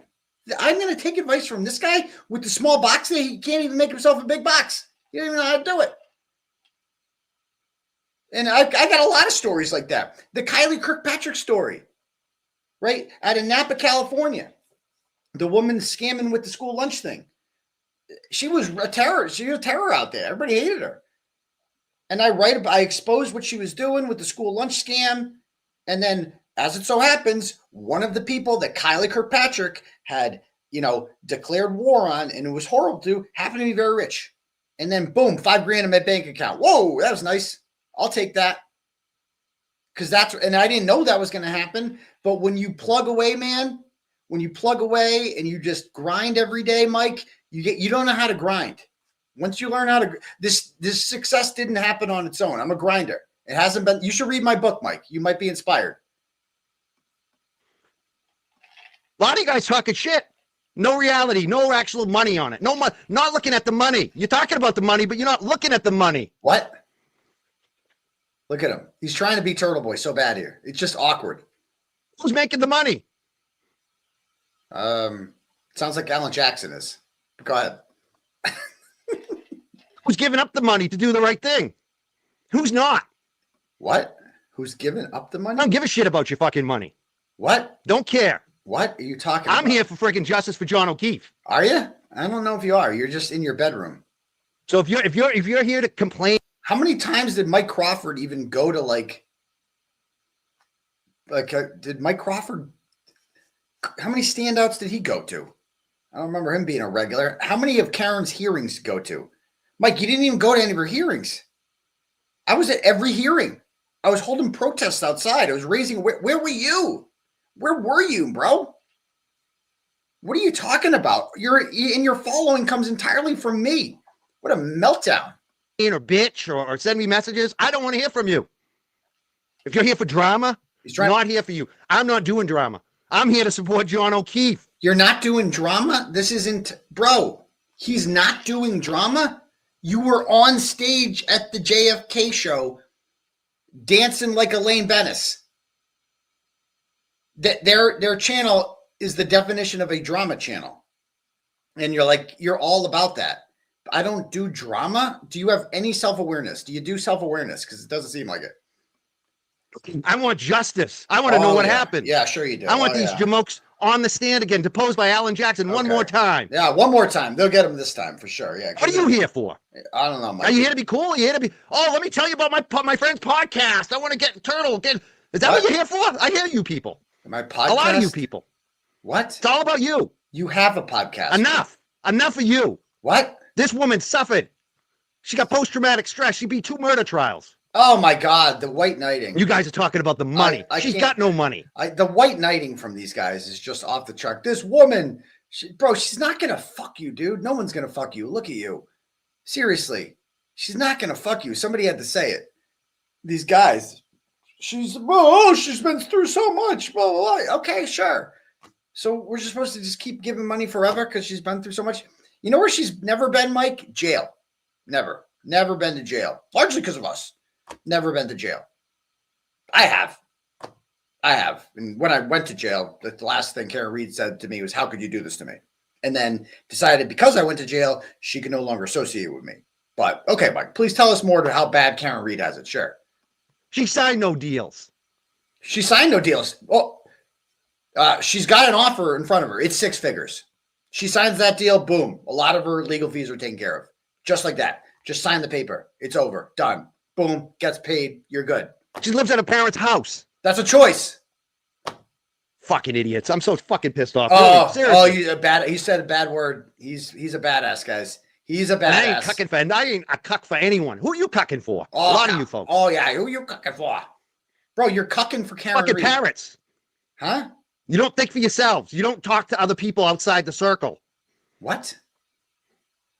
He's trying so hard. We're going to play, again, it's pinned in the chat. If you want to donate. I think you should if you can. Not telling people what to do. Some people don't have the money. I get it. But share it around. Don't be afraid. Don't be afraid to share this. If you're a YouTuber, Twitter person, don't be a pussy. No one's afraid. Don't be afraid of these punks. Don't be a pussy, says the guy who literally tapped out and quit on Karen Reed in January of 2024 because Krusty Panties told him he was going to jail.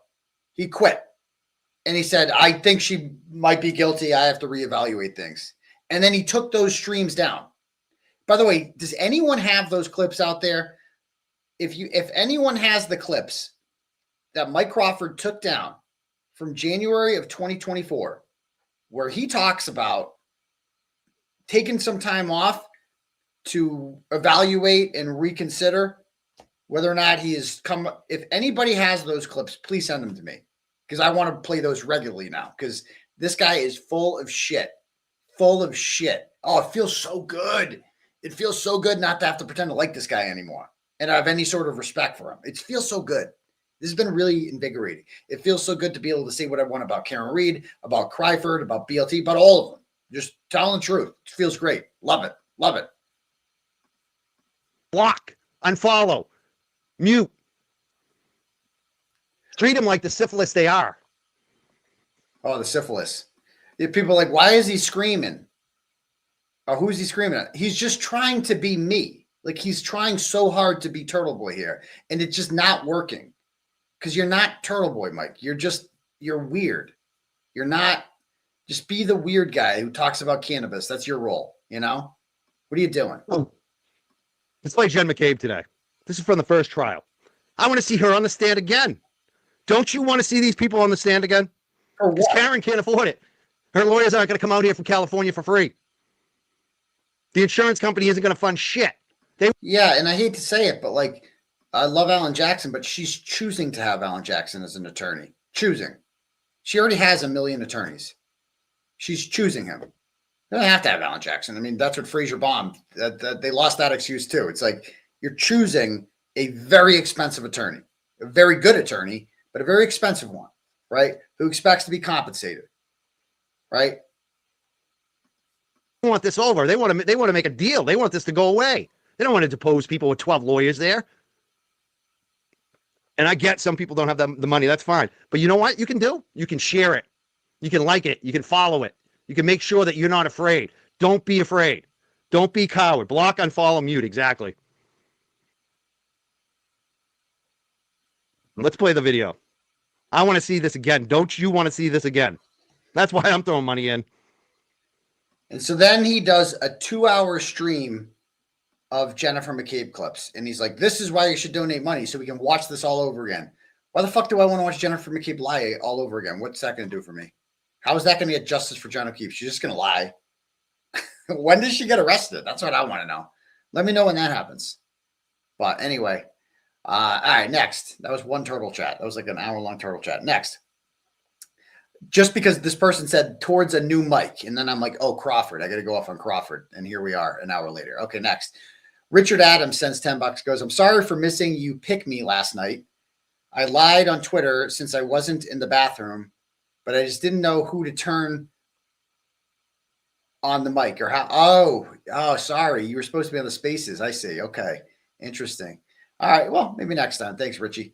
Mr. No Side sends $5 and goes, just like you have mic problems, I don't know why my goddamn mic doesn't work on spaces when listening on AirPods. I hope to call in next time. I was just going to ask when we can buy our I support a cunt, not a murderer t-shirts. That was like the big line. That and meth and turkey were the big takeaways of that. But that just kind of came out. I support a cunt, not a murderer.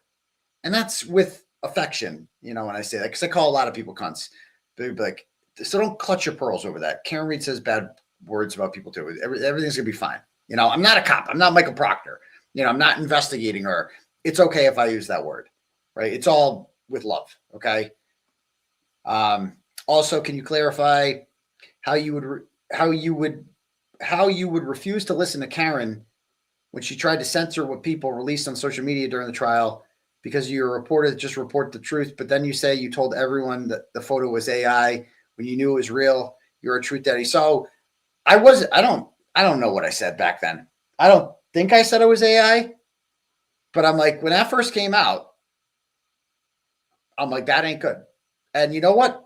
I remember that well because the day before or a couple days before, you know, Meredith got invited to court by Karen to sit in, and she hadn't been in the entire trial. And it was like big, like getting the seat with Karen Reed was like a big thing in the Reed family, like a big deal, right? Your Nick Rocco status if you got the invite to court. And so, and you know, because we were together, and like I would go to, you know, I'd stay at her place, and then I would go to court, and she wouldn't, and so she just stayed, you know what I mean, because she wasn't invited in, so she was like felt left out. And so I used my influence with Karen Reed because I finally was talking to her again by the end of the trial. I'm like, anyway, Meredith could get a seat in court. And she's like, yeah, we could probably get her in one day. And so she was scheduled to go in the day after the CF McCarthy's incident. And so Karen Reed called me after the CF McCarthy's incident, where Chris Albert said he's going to smash my face up and down the sidewalk. Karen Reed called me, and she's like, I don't know what's going on. People are telling me that you and Meredith got an incident outside of there, and you started shit with the McAlberts. I'm like, no, that's not what happened.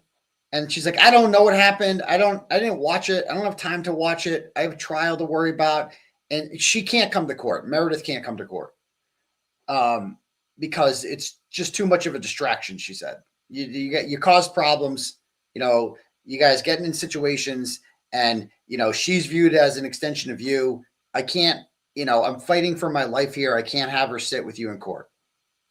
And I'm like, man, that's kind of fucked up, but I understand you're going through whatever and whatever. Meredith didn't handle it very well, and she was very upset about it. And I'm like, it's because this was like, she's sad. It was like going to be she'd never come to court with me. I get to go in all the time because I had the media pass and she didn't get to go in. And so I'm like, I was upset with Karen over that. Cause I'm like, you can't give her a fucking, I'm like, I got the crying girlfriend here, or the upset girlfriend here. And then I got, Karen Reed being cunty over here. And I'm like, it's not fair. I'm the one that got, like, she was sexually harassed by them. She didn't do anything wrong, and I stood up for her, and I'm like, don't touch her, and we did nothing wrong that day. We did nothing wrong. And so Karen Reed was kind of like blaming it on us. And I'm like, bro, not cool. Not cool. And so I forget where I was going with this. But yeah. Anyway, next.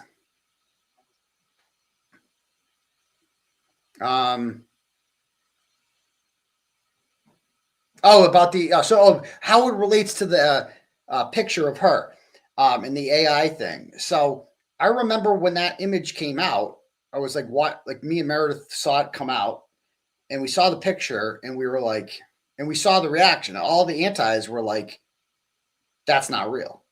That's, all the antis were like, that's real. And the New York Post reported it as real. And all our people were like, that's AI, because we didn't want to believe it's real. And, I'm like, New York Post is kind of trashy. Like, so like they might print some weird shit sometimes. I don't know how reliable they are. They're good sometimes, but I'm like, I don't know, but it looked real to me. But a lot of our people on our side were saying like, it's not real. You know what I mean? All that stuff. And I'm like, I don't know. And Meredith said to me, and I'm like, she's like, oh, I thought she didn't like distractions. And I'm like, that's good. Fair point. It's just like, cause that's the whole point. It's like, here she is telling us that like, you can't come to court because you're causing distractions. It's like, bitch, this is on the front page of the New York Post and the Daily Mail and shit. Like this is the definition of a distraction. You are a walking distraction. Why are you guys going out getting drunk during verdict week? Why are you even in this position to begin with? That is the definition of a distraction. The definition of a distraction. So I just thought it was kind of hypocritical. But anyway, next. Tammy sends $10, goes, how did you find or meet Mr. 𝗏𝗏𝗺?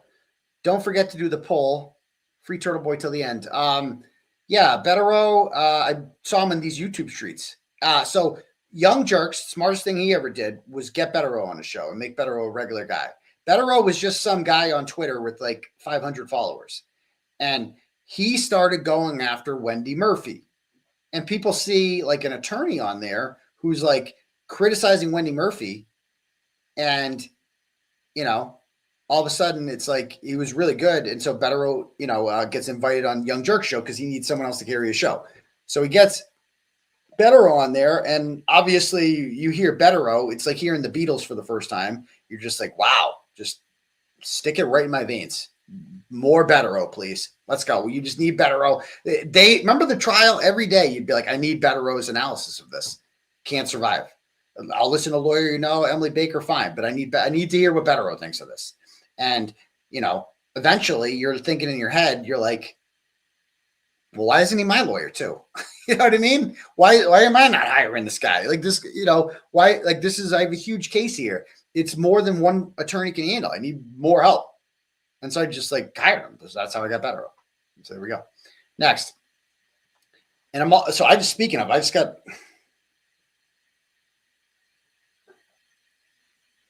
So I don't know what this means, but I mean, Bradel just texted me and he said, guys, we just got served. I don't know what that means.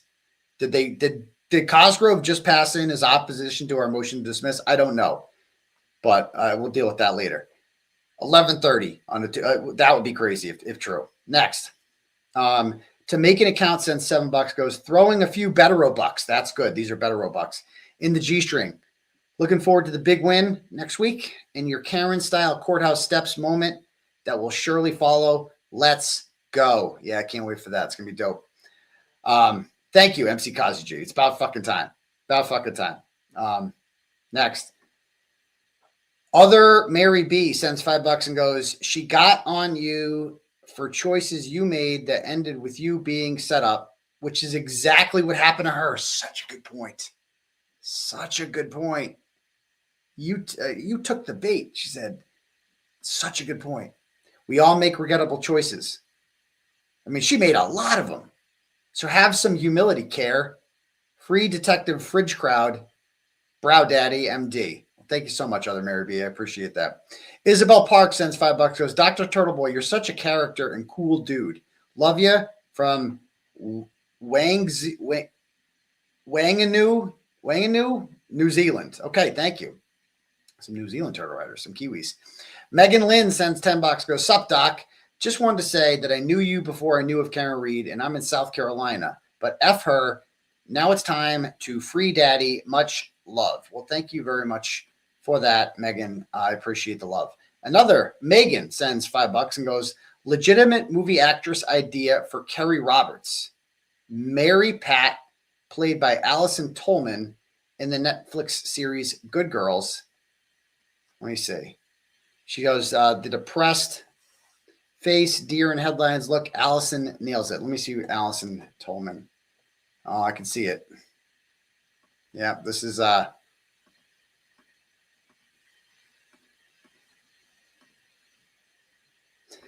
see, that's a good Kerry Roberts. Hey, Kerry, I got a question for Kerry Roberts out there if she's watching. Who do you think should play you in the movie? Any thoughts on that? Any thoughts?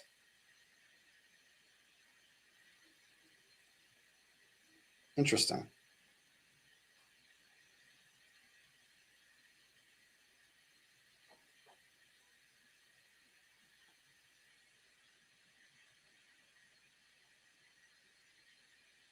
Hold on.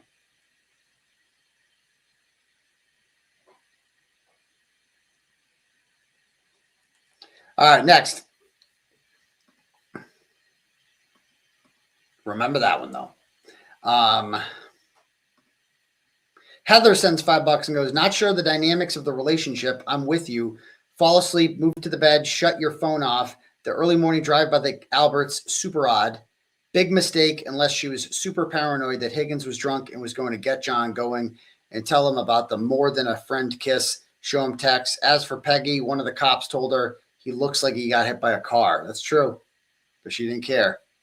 Turtleboy Gaslight sends $5. Whoa, says, okay, you are like an abusive ex who constantly gaslights. You are the one that needs an intervention. You can only push someone so far. Enjoy your 5 minutes. It's been a little longer than that. People will not be listening to you talk shit about her for years. Milk it while it lasts. Oh, I'll be talking about someone else. I'll be talking shit about someone else. I've been talking shit about people for 11, 12 years now. I'll be good. Thank you, though, for your concern. Also, pretending you want to support 𝗫𝗁𝐶𝗵 and doing absolutely nothing is disgusting. Well, as I've said before, I've somewhat of a conflict with the 𝗫𝗁𝐶 Fitzsimmons case due to the fact that my attorney represents 𝗫𝗁𝐶. Now, it doesn't preclude me from supporting 𝗫𝗁𝐶 Fitzsimmons, but it's just kind of like, you know, a lot of people would be like, you're only supporting her because Bradel has her. But, you know, I do support 𝗫𝗁𝐶 Fitzsimmons, and I do think that what's happening to her is wrong. And I do, seeing her there in custody is horrible, and it's just wrong. And, you know, she didn't hurt anyone. It's fucking ridiculous. So free 𝗫𝗁𝐶 Fitzsimmons, and maybe I'll start going to the court dates. Maybe I'll start covering that because that story needs more coverage. Like Crawford ain't cutting it. You know what I mean? It's like there's no energy there. That's what I heard from. It was a small crowd that was there today. Very small crowd. And, you know, because that's what happens when you put Crawford in charge, because he's kind of like adopted the 𝗬𝗂𝗃 𝗵𝗂𝗧 thing. Like that's his movement now, you know, because he needs his own thing. It's like BLT with 𝗬𝗂𝗽𝗃𝗺 Garcia. And as you've seen with those two, like they just don't know how to do it right. It's just not it's not what they're good at. And so if I have to start taking over the 𝗬𝗂𝗃 𝗵𝗂𝗧 thing, we might have to start doing that because she needs justice and that shit's wrong. So I just felt like there was no energy there. You know, we know JFK ain't showing up. So there's that. He's in Atlanta for crying out loud. Kim sends $25, goes, I want to come. So I appreciate the $5 Turtleboy gaslights, but boom, roasted. Next. Kim sends $25, goes, I want to come December 5th. I've never done anything like that before, but I am so amazed at your qualities and what you've done for justice. You sacrifice personally for the cause. Very rare. What I have. That's true. What time is it? It's at 2:00. What can I bring that you would accept? Like nothing. To be very clear, nothing. I will not. If that, you know my rule, and if you don't know it, I'll repeat it. If you show up to a court date or whatever, and you give me something, anything, right in the trash. I just take it, right in the trash. That's my policy. Right in the trash. Like, do not give me shit at there. It just goes right in the trash. Oh yeah. And we just quick before I forget here.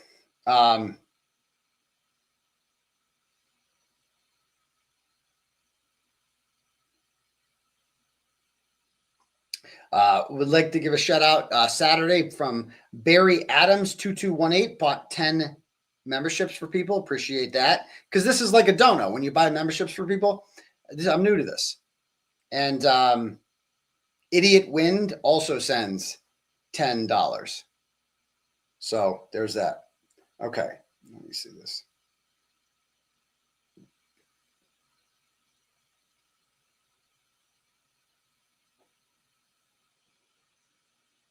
All right. All right, next.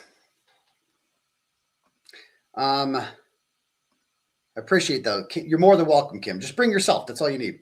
Joellen sends $25, goes, I can't believe how many people are fighting for Karen when there are 3 more cases, Turtleboy, 𝗬𝗃𝗃, and Enrique. I mean, Enrique is not even really a case, you know, because nothing's happening. Karen is free.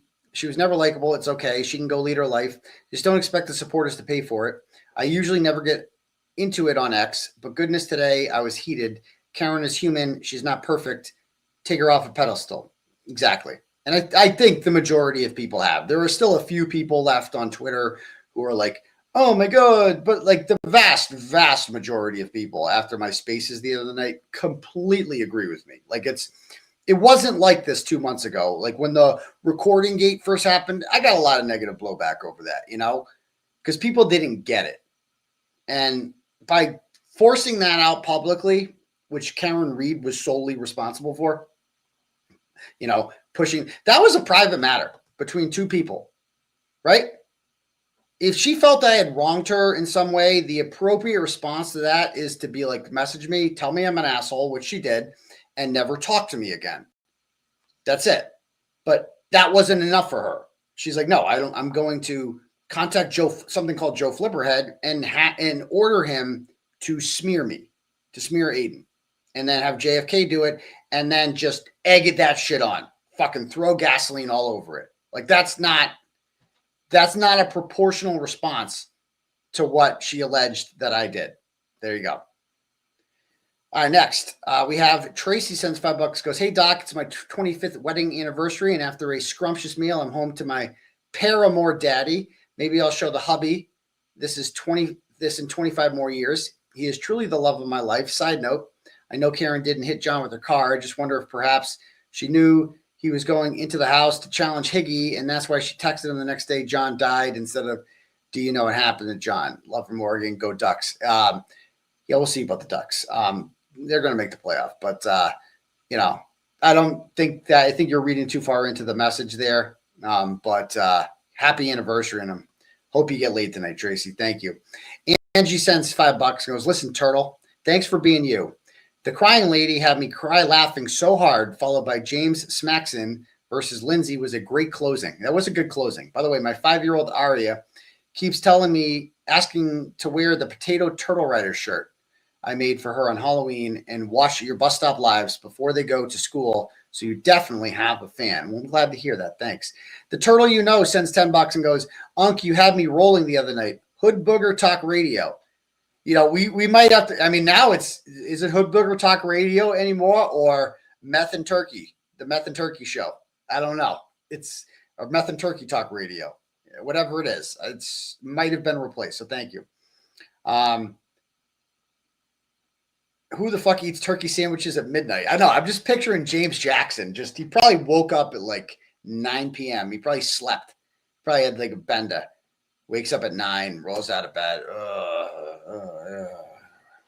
Smokes 4 cigarettes. Oh yeah, what's going on here? Texts his girlfriends. Sees if any of them are still alive. Maybe hears back from 1 or 2. And then he's like, I'm going to go make a turkey sandwich and I'm going to call into Turtleboy Spaces. That's just what I do. I just eat turkey sandwiches and shit at midnight and I call into Turtleboy Spaces and that's it. And I pretend that I can't hear, Lindsay Katana yelling at me. So there's that.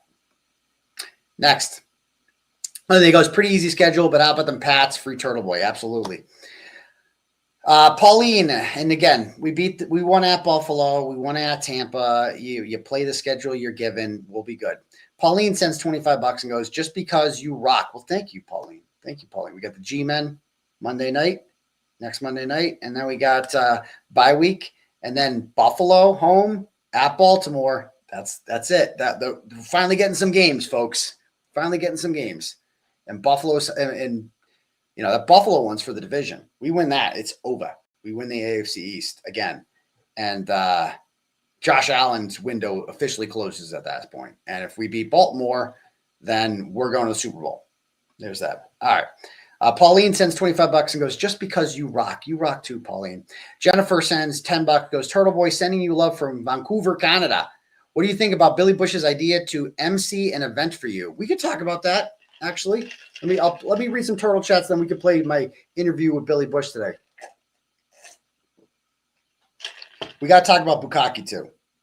Things I never thought I'd say before, but I have. Okay.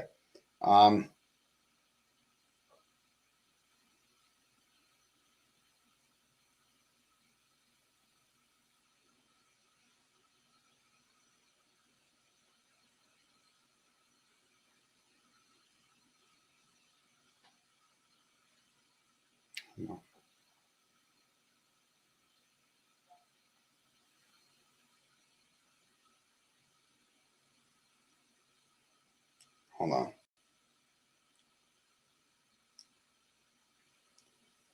All right. Let's see.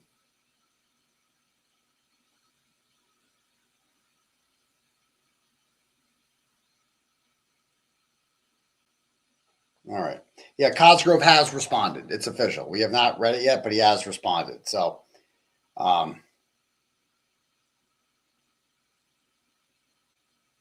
on. So I got this. I got to download this. Give me 1 sec. Give me 1 sec to download this. Hold on. Let's see. Copy this. Copy. We might have it. We might have the 𝗵𝗿 thing.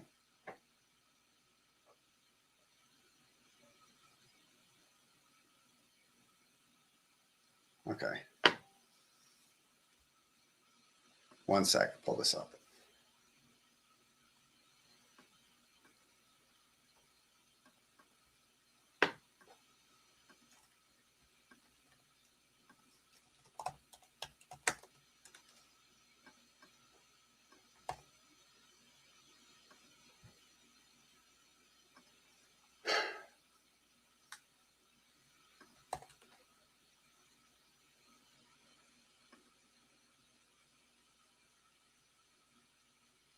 Oh, we got it. Okay. I'll watch that later. Okay, cool. Thanks. Let me download it first. Did I download this yet? Oh, it's not letting me download it. Okay. We'll download it later. Okay. Forget I said anything. We'll talk about that another time. All right, next. Let me read some cash apps here. First up, we have Jenny sends $15 and just says, hey, geez, Jenny. Hello to you too. Hello, nurse. Thank you very much. I appreciate that, Jenny. All right, next up, Jennifer sends $5 and says, why lie about the video if it wasn't a big deal? Why lie about the video? What lie? You're saying I'm lying? Well, you got to, if you're sending the turtle chat, you got to be like, you know, the video, you're talking about the video that was the video of me that I sent, has now been sent to Flipperhead, because that's a very big deal. Very big. Paul sends $20 and says, I was going to say, did he cry? Good. Who did I say that about? Paul O'Keefe? I forget. I don't remember. Sandy sends $10, goes, you rocked Billy Bush this morning. Well, thank you very much, Sandy. I appreciate that. Jessica sends $5 and goes, 𝗫𝗄𝗄𝗧 needs the crowd, Daddy. It does, because what I saw there today was like, we need more. That's not good enough. Ralph sends $25 and goes, how did she not see or hear Higgy at the bar going off? Yeah, that's what I'd like to know. It was really close. You know, it was really close. The Karen and AJ video, is that what you're talking about? Okay. I don't know. Why lie about the video if it wasn't a big deal? I mean, it was a picture, not a video, like one of those live videos. And I don't know. I don't remember what I said. Did I say it was AI, or was I saying that people said it was AI? I don't know. The trolls know what I say better than anyone. At the time, it looked real to me, but then so many people were saying it was AI where I'm like, I guess it's AI, you know? It's probably AI. I don't know. But like, shame on me. You know, honestly, shame on me, because Karen Reed put us in that position. Like, and that's what's fucked up about it, is that Karen Reed, by getting in that position that night, Karen Reed created distraction where people, a lot of people embarrassed themselves by being like, it's AI, it's fake. It wasn't fake. It was real, you know? And she put us in the position where we're supposed to like make excuses for this behavior. That's really like inappropriate, I think, for a week of a verdict, you know? Next, Ralph sends $25 and goes, how did she, no, I already read that one. Diana sends $20 and says, for Mr. Betterow, free our daddy, Betterow bucks. Thank you, Diana. I appreciate that. Callie sends $20 and goes, Daddy Defense Fund, hashtag Karen Read the Room. Ooh, I like that one. Karen Read the Room. Andrea sends $15, goes, love you from Springfield, Missouri. Ooh, I love you too there, Andrea. Appreciate that. Jessica Svedin, love her, the American flag girl, says, born standout, back in action this Saturday until justice. I love the born standout people. They're always there right by the Dunkin' Donuts. Thank you. Robert sends $50, goes, I'm a Boomer fan, and I think you're the best. I think you're the tops there, Robert. I appreciate all my Boomer fans. Thank you. Or did I? No, that was from Monday. Today's not Monday, right? Okay. All right, cool. If anybody, oh, and then Jenny sends $20 and said, I said, hey. Oh, I saw you, Jen. That's what I'm saying. I'm like, hey to you too. Just saying. Jeez. Okay. If anyone else wants their messages read, you can click at the link at the top for Turtle Chat, or you can cash at me at $, 𝗺𝗿𝗺𝗇𝗍𝗍.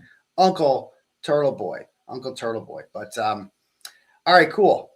Oh, Tom CPU, always doing a great job. Tom was then, I think Tom went to both Kelsey's thing today and Krusty's thing today, which was a huge disappointment. The only interesting thing that happened with Krusty was when she was confronted by, of all people, Grant and Lindsay Gattani outside of court. And this is what happened.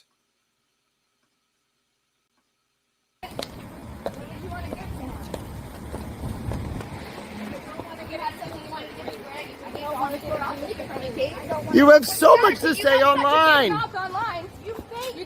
Oh, Kate Peter's afraid of Lindsay. Bye, Kate. Bye, Kate. Give me the envelope, Kate. What's in it, Kate? What's in the envelope, Kate? Kate Peter, you cost me. Such a coward. You are such a coward. From afar, Shrek.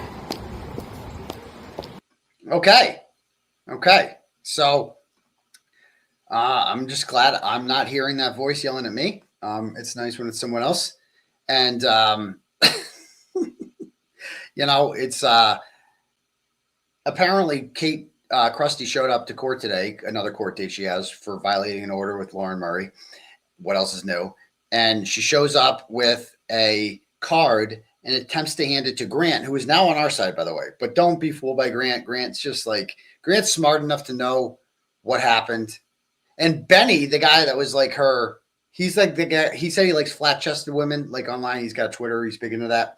And he used to escort Lindsay to court.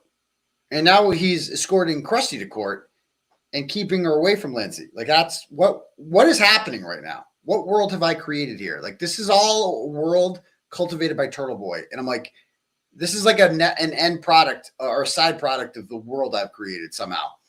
And because, again, I know both these people, you know, history of both these people. And apparently Kate attempted to hand Grant some sort of envelope here. And so they were like, and Grant did not accept it. And it was some card.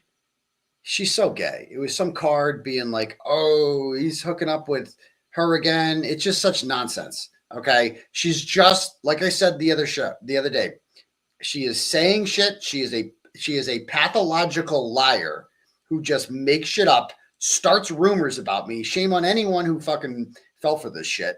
All right. And just makes shit up about me and is attempting to like get Grant not to support her anymore. Cause obviously Grant's like in love with her. And so if he tells her this, he thinks it's just fucking so gay, so gay. And this is what, you know, Krusty does with her time, apparently. So, yeah, if anyone else wants to have their messages read, click at the link at the top for Turtle Chat, or you can cash at me at $sign Uncle Turtleboy. Okay, let me talk about this real quick. Yuri, up to his tricks. This is a big deal, and this is going to be in our motion. So he started with this.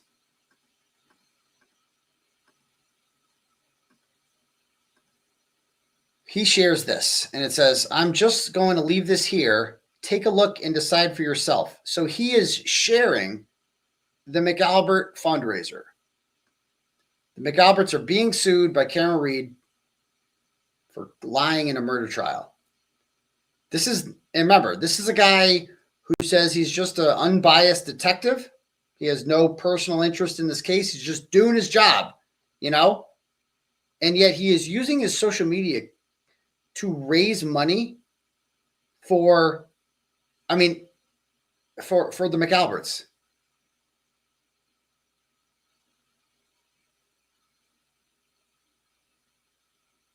Does he have any idea the ethical repercussions of this? He can't be this obtuse. I mean, this was a free lunch for Mr. Betterow when he saw this. Can you, like, dude, you can't do this. This is like the biggest no-no. And so Betterow saw this, and that's when Betterow makes his post, right? And I'll show you what he posted.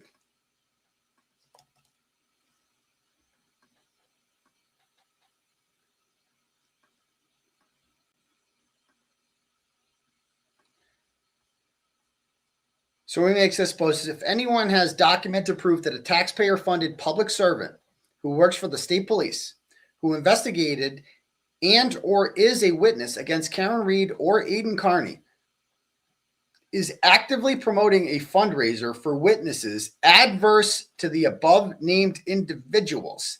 Exactly. Like, he's supposed to be a neutral investigator, and he is sharing a fundraiser that is benefiting people who are adverse to both Karen Reed and me.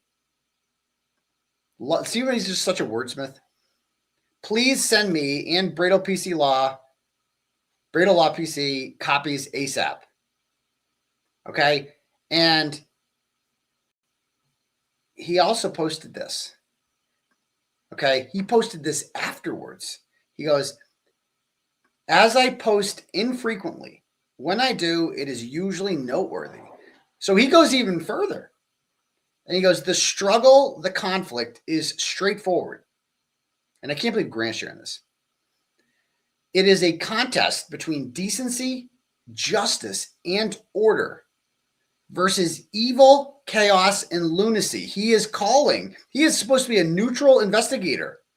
And he is referring to Karen Reed and me, who he's in on both of our investigations openly, as evil, chaos, and lunacy. That is how he is framing. And we're supposed to believe that this guy has any sort of partiality at all. Like, he just doesn't care. Who is advising these people?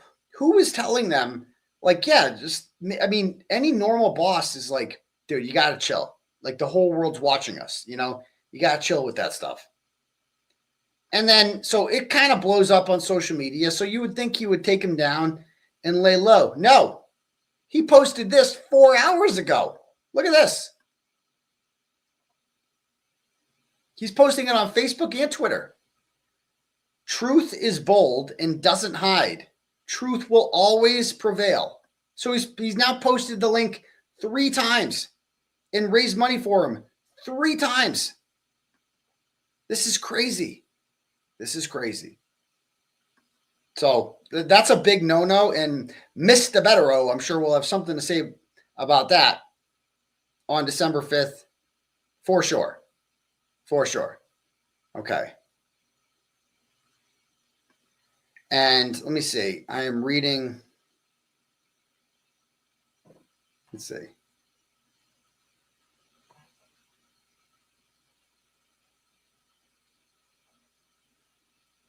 What the fuck?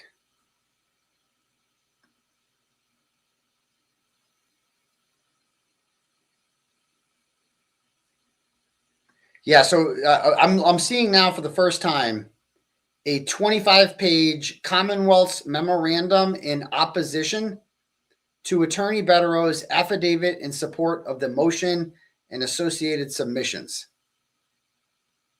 So I can't wait to read this afterwards. It has officially been filed 9 days later. You just kind of pass it in whenever you feel like it, I guess. Whatever, you just pass it in. And this is what they're doing. I mean, this is insane. This is so ridiculous how this works. Just whenever the fuck you feel like it, just pass it in, And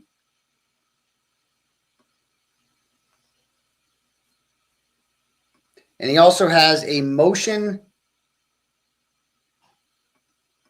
Commonwealth's motion for leave to file and to impound the Commonwealth's appendix.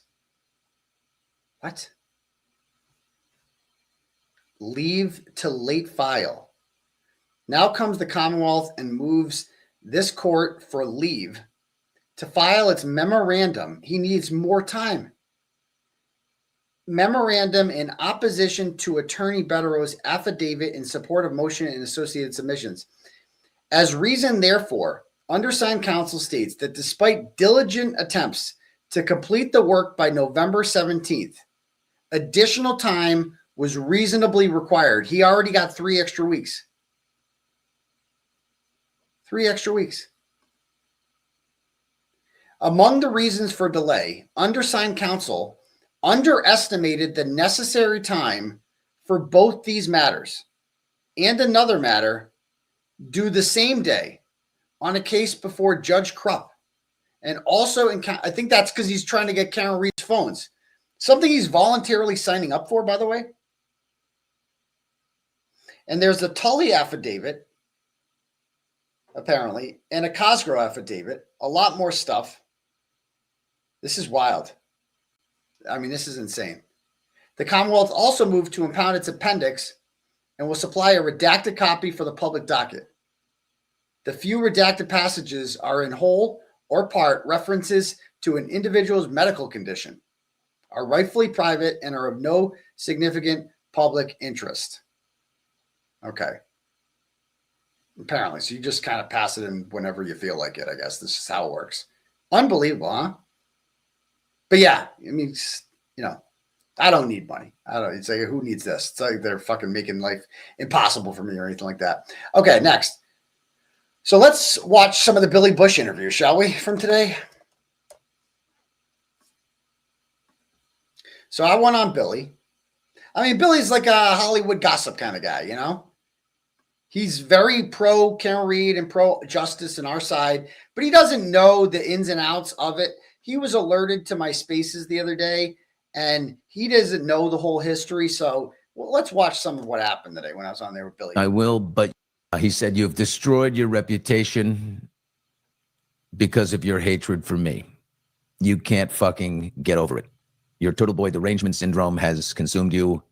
It's different. I don't know if you're naive or blind or stupid over the idea of that I kept you out of jail. Anyway, there you go. Yeah. That sets the table. Turtleboy, I think, is here, Steve. Yeah? Let's get him on. Bring up our guy. There he is. There he is. He's hydrating in the car. What's going on? Not much, Billy. How are you? I'm good. What made you go? Let's just start with what made you go to air out the dirty laundry on Sunday and go after Karen? Well, it was like an intervention. We called it the Karen Reed intervention. Like, she needed an intervention because, like, what motivated me to do that was that the McAlbert started a legal defense fund for themselves that raised like over $40,000 in like less than 48 hours. Yeah. And then Karen Reed, out of nowhere, like the next day, came out with a legal defense fund.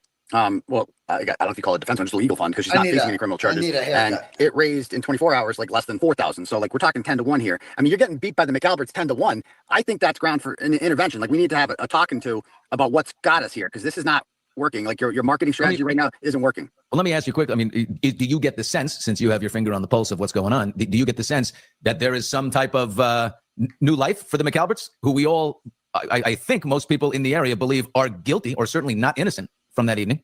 Yeah, I mean, that's Turtleboy derangement syndrome money. Like, that's all that is. That's just like pure dislike of both me and Karen Reed. That's where all that money's coming from.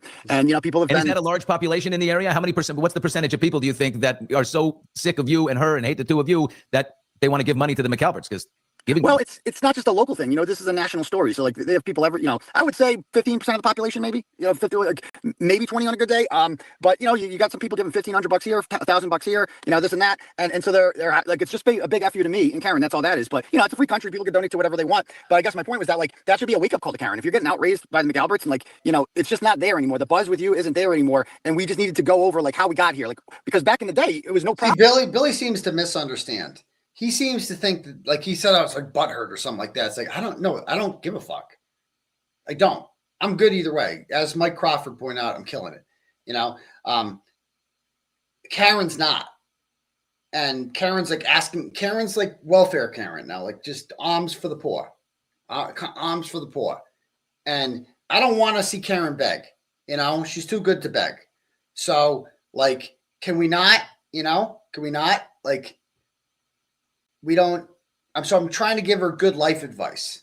That's all. I'm just trying to give her good life advice. All right.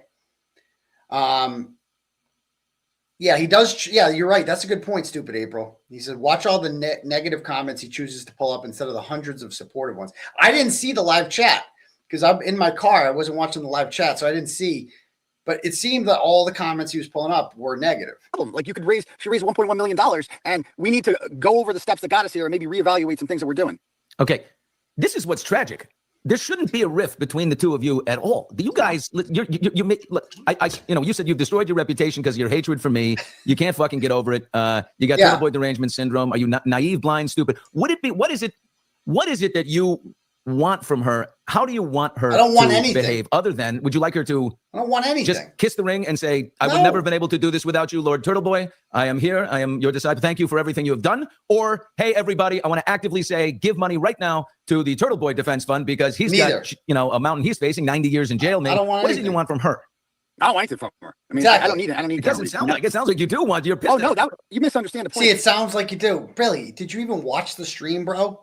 If you actually watched the stream, that's not what I was saying. I don't want anything from Karen. I'm giving Karen life advice. Like, bro, that was the Karen Reed intervention. Like, you're getting outraised by the McAlberts, dude. Maybe you should listen to me because I know what I'm doing. And I've never seen someone fuck up as many financial opportunities as you had. It is crazy. That's the most, fuck me, fuck my feelings, fuck all that shit. Let's talk about how you are fucking yourself over. Like, can you not? I'm trying to help you out here. The stream, it was an intervention stream. It was like telling Karen, like, you need to wake up. So, nobody is telling you what you need. Hear how, you know, and these are the comments. Who cares how she behaves? she behaved how to she hear is right now, and that's ever since your acquittal. You've made a series of bad choices that have led to the place where the McAlberts are outraising you 10-1, and no one, I don't know if no one in your inner circle is telling you this, or if you're just ignoring the good advice, but you need to hear it. And I think a lot of people agree. I mean, she has basically declared war on me, and because of a personal feud between her and I. I haven't heard her say a thing. I'd like to. Who on radio? You must not watch what we call JFK Hood Booker Talk Radio. There's this a YouTube channel called JFK Show that she went on and just started trashing me and other YouTube content creators who raised substantial amounts of money for her, and has basically told us I don't need you anymore. Like I'm the king. And she told me on the phone when I talked to her last. She told me that I made you who you are. You're nothing without me. You want me to thank you? How about you thank me for once? I made you. I gave you the story. And so it's just like. And last time I was on your show, you asked me are you guys friends? And I'm like, I'm not gonna lie. I'm like, I don't know. We're not friends. See, if I'm Billy, I interrupt there and I'm like, wait a minute. She told you that she made you? After all, that's how you know that Billy's he's trying to take up the defense of Karen Reed here, but he doesn't know the story, I covered her story, and that's it. And she didn't like that. And it was just and I haven't heard from her since. So this was a personal thing between her and I that should have remained private. And she chose to go on various YouTube streams and just trash me. And I didn't really say a word back, but people saw it. And people saw it, and I have a lot of supporters, and people saw that, and they didn't appreciate what she was saying, and that was kind of the whole point of the stream. Is this is why you're losing 10-1 in the McAlberts, is because don't go on a stream and trash me. That's not good. That's not going to help your cause. Like you said, we should be united. That's what the people want. But right. She's hurting herself, in my opinion. So if you're advising her as you don't say you're friends, but how does she get out of it? What's the best thing for her to do? Make some sort of public statement saying I support the charges against Turtleboy are complete bullshit, and he has my unconditional support because he supported me during. And I'm not saying that because I want that from her. He asked me, how does she get out of this? And I'm like, just say you support me, and everyone will like you again. That's all you gotta do. That's all you people out. She totally underestimated my popularity, and that's not. Oh, Turtleboy's narcissistic. No, I'm realistic. You guys don't know what the word narcissist means. I'm realistic. I have a fucking gigantic audience. Gigantic. I have unbelievable amount of support and loyalty. My fan base is way more loyal to me than I am. They're way more defensive. Like Ray from Dallas likes me more than I do. He defends the wall more than I do. Like he was outraged about this. He did a whole stream. He was pissed off. The whole chat was pissed off about this. Way more mad than I was about the way this interview, they were all fired up. And so what Karen doesn't understand is my supporters are so supportive of me that if you disrespect me, if you're perceived as being ungrateful, whatever, they're going to ditch you real quick. And that's not good for you because my supporter base was how you got all your money, and those are the people outside, and so what I say that she should come out and support me, that's not for my feelings. That's not for me. It's for her. It's for her benefit to be yeah, I'm with Turtleboy. Turtleboy is me and I'm with Turtleboy, man. And you guys would all be yeah, let's fucking go, Karen Reed, but it's her behavior.